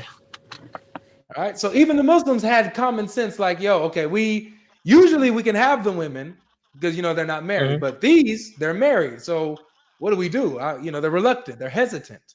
So what happens? Then Allah, the Mighty and Sublime, revealed.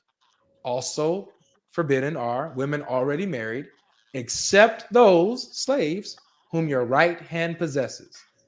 Right? Meaning this is permissible once they have completed their iddah. Means that you got after you make sure they're not pregnant, you can go ahead and sleep with her. So now this iddah, cause I just seen your other one. This iddah, is that the term for divorce? Are we gonna throw that in there?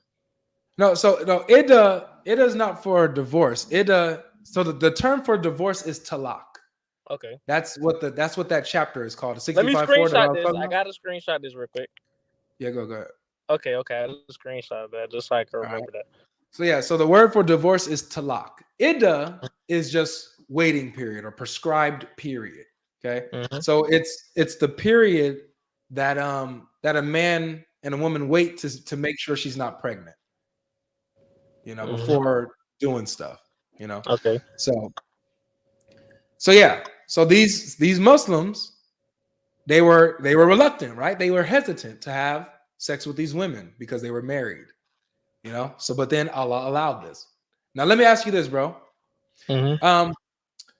Would a married woman who has been attacked by another army and her husband lost the battle, but her husband is still alive, would this married woman willingly go now with her captor and sleep with her knowing that her husband is still alive? You may tell the truth? Tell the truth. Her husband, we're not talking about Christian. We're talking about an idolater, you know what I'm saying? Idolatry people. Why does that matter? We're talking about character. We got these city girls out here right now. They might sleep on you with their husband for no reason. You get what I'm saying?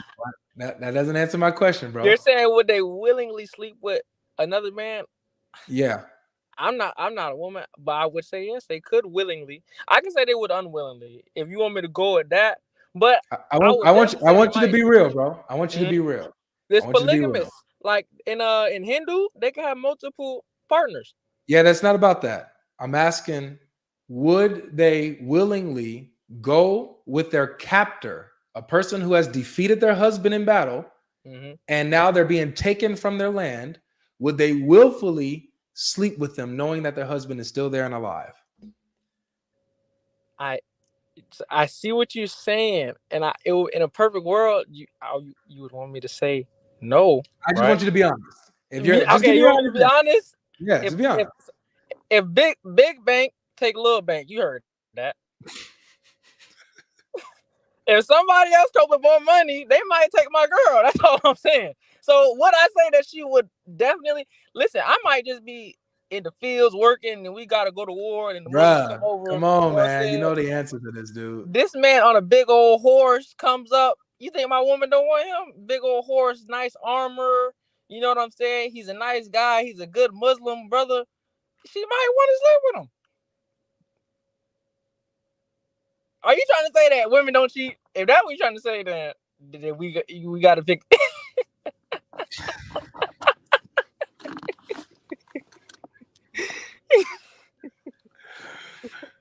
What we doing here, man? what we doing, man? Talk to me, Tone. What we doing, man? Come on, man. What we doing, Tone? Do you tell me, man? Tone.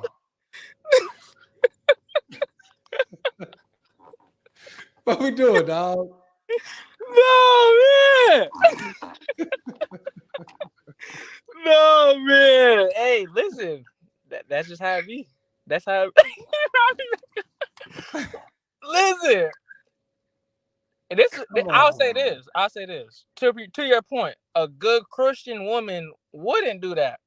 But if we're talking about someone who aren't following the principles that we're speaking on, I cannot say that she wouldn't want to sleep with him. I couldn't say that.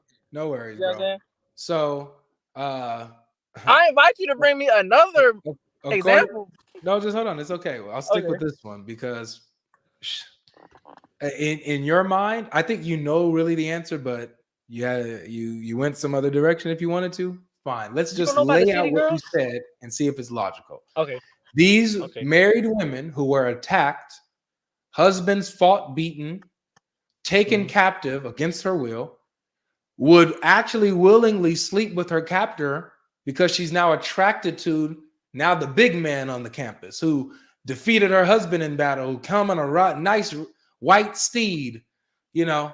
Now she's going to willingly give herself up to this captor who took her from her homeland, took her from her kids, took her from her husband. She's going to willingly sleep with him happily. Can I say Sure. one thing though? Can I say one thing? Go Can I ahead, say one bro. thing? Rape is not permissible though. So she would have to So what is willingly, this? she would have to willingly want to. Even with the What do you verse. mean? Her consent is not her consent is not needed. What do you where does okay, now you pushing it now. You know what I'm saying? I'm not. I get what you're saying about the verse saying that oh, basically the man getting his girl took. So you saying that's not merciful. This man is an idolater. You know what I'm saying? That's his wife. Is he being wronged? Now Is what he is he a being victim wrong? of adultery? Here's my question. Is he a victim of adultery? Does he first believe in adultery? What is his It religion? doesn't matter if he believes in it or not. Adultery is adultery. Well, that doesn't matter what you believe. He has a wife. His wife is being taken from him and being slept with by another man who defeated them and kidnapped his wife. Is he a victim of adultery, bro? Okay. Do you know what marriage is? I'll say yes. I'll say yes. Thank you. I don't He's a want to. victim I of hate when adultery. people. Thank I hate you. when people avoid your questions. To my standard, he's a victim of adultery. Yes, to what you're saying. Now let me Thank ask you. you this: Do you know what marriage is? Yes, it's a union between a man and a wife. Not just that. Through God, there's no marriage without God. Can you That's agree not on that? true. Okay. Are these are polytheists, yet the Quran still calls them married people. Yeah. But So I'm when they asking make you. a commitment, But when they make a commitment together, even your Quran acknowledges their commitment that they have with each other, even if it's under their polytheistic rituals or whatever. The Quran I'm talking still about me and recognizes you. them as married. I'm talking about me and you though. Is there any marriage without God? There's a union with God. It's a union between man and wife. So God is the one who instituted marriage. Even if God is not in everybody's life, like an atheist, for example, they can get married even though God is not in their life. Okay, I'll tell you this. I'll give you an example, right? No, I cannot dude, marry. this is not on the point, bro. It's No, not this on is the for point. you. This is for you. Are you trying to say you believe Is in it marriage? on the point? Is it on the point though? This is definitely on the point because Okay, so you're gonna address how these people are a victim of adultery, how Allah is allowing and permitting adultery. You're going to go ahead and address that? Okay, so you're trying to say that they are purposely doing adultery, which is a monotheistic term. It's not a monotheistic term. It has nothing to do with theology. Okay. So what is it? Okay, maybe I'm dumb. Maybe excuse me for my ignorance. What explain adultery in your full? Adultery is when a married person steps out of their marriage, sleeping with another person other than their spouse. That's what adultery is. Okay, so now you said a married person. So this is why I asked you. Between me and you, not what anybody else thinks, what is marriage? I already told you what it is. So when a union between man and woman. Yes. So now that's what it is for you. For me, I cannot. That's what it is. That's what it is. It's not my perspective. It's what the definition of marriage is, bro. What are we doing, According bro? to who? Come on, man. Like are you wasting my time now? According to who? Okay, so let me say. Come on, bro. That's what you're saying. Marriage is. So wait. Let's just skip all of this because you say you watch a lot. You hate when Muslims do this. You're doing it right now. No, I agree with you. You were saying it's adultery, but you're saying it on the terms of marriage. So that's one thing I do watch. You don't go. Sometimes you go a little deep, like you be in the 6. Are they married or not, bro? When you get to that 12 Are they married? Are they married? Are they married? I'm not married. No. Are they married? Yeah, Can are I they ask you a married, question? man? Are Yes, they they're married? married. They're married. Okay. So if his wife sleeps with someone who's not her husband, is that adultery? I said it's adultery. You making me Okay, repeat so why myself. are we wasting time? Let's deal with the text, bro. So I said that. The text. Allah permits adultery. He permits adultery here in this verse. The man is a victim of adultery, and even the woman is a victim of adultery by being taken captive and being slept with while her husband is still alive. Is that gracious and merciful? Is that gracious and merciful? Okay, so we gotta rewind here because once you didn't let me say nothing and then you just trying to fast forward it a little bit. So this is what I'm trying to say. A Muslim cannot marry a non-Muslim, right? No, not a non-Muslim. A Muslim can marry a Christian, a Jew, or a Muslim. A Muslim cannot marry an atheist.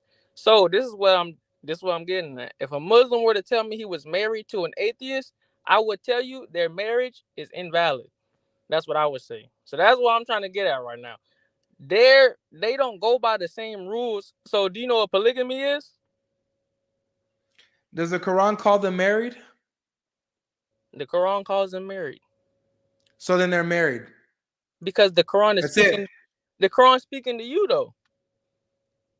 As someone Okay. who doesn't have the utmost knowledge. All right, bro. I'm gonna go ahead and close it out, man. I'm tired. You take Tired. care, man. Thanks for coming through.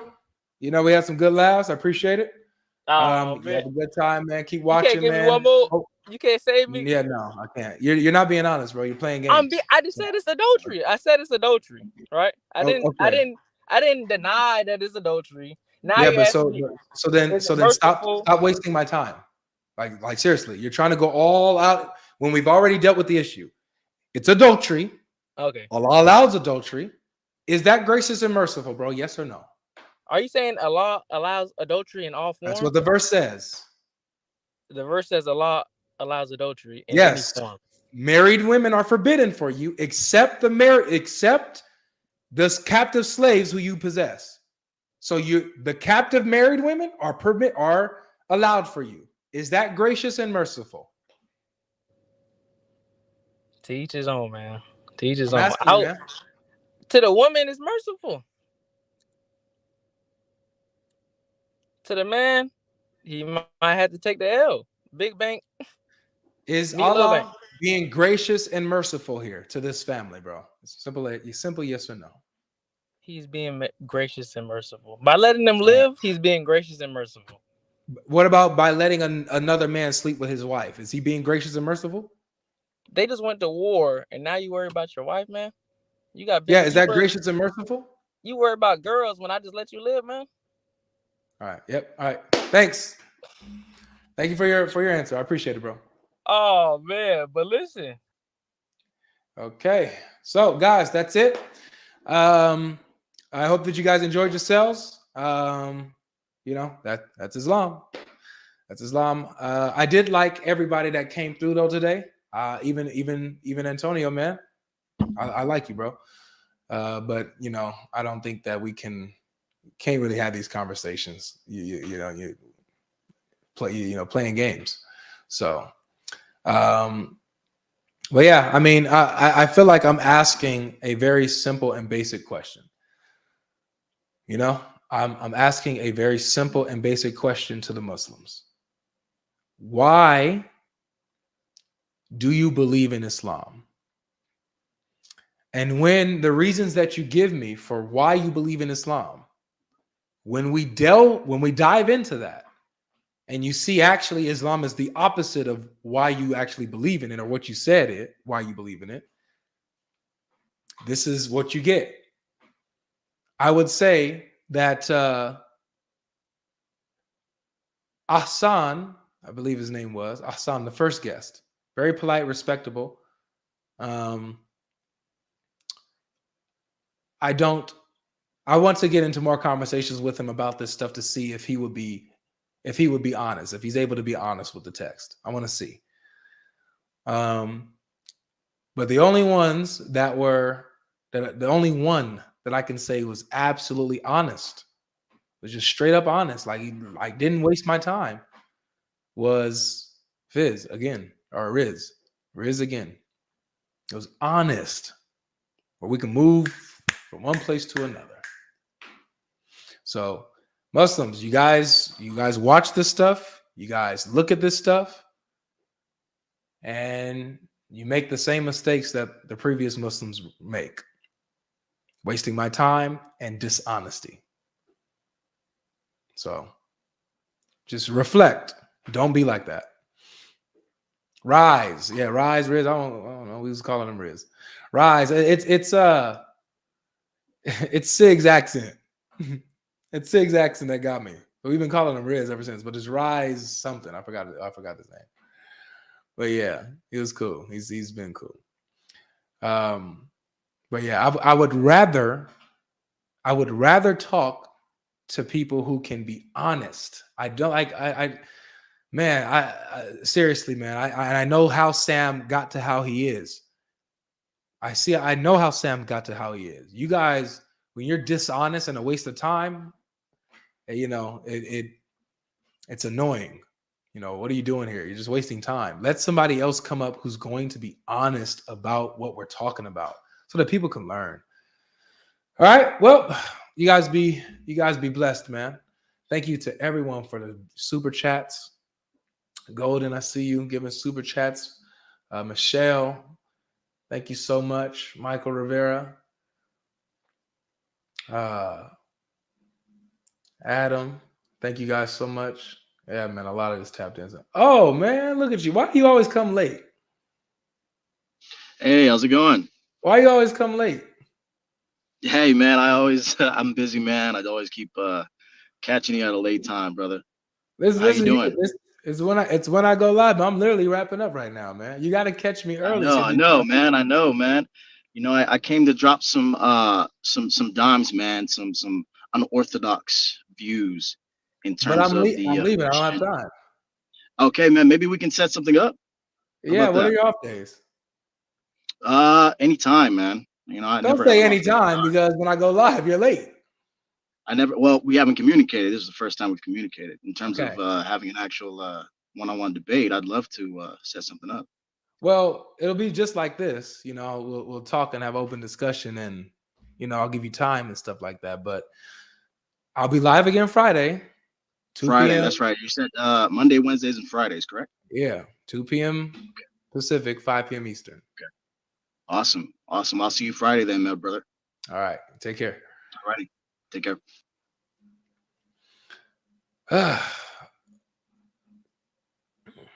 Thank you to all of you guys who had this, who gave super chats, especially to the ones who dropped $500 and $100.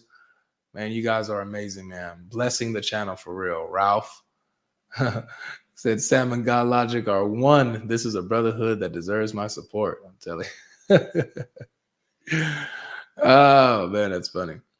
Jason and Rules, brother in Christ, Ralph. Man, you guys are amazing. I appreciate you guys. All right, well, you guys take care of yourself. Make sure you guys hit the like button. Subscribe if you haven't done that already. Subscribe so that you guys can continue to learn. I see you guys. Ahmed Abbas, Suleiman, Farouk Ibn Shamal. I see you guys. Come back Friday. If you guys have time, I'll try to get you guys up. All right. All right, but you got to come. You got to make it early. Remember, 5 p.m. Eastern Standard Time.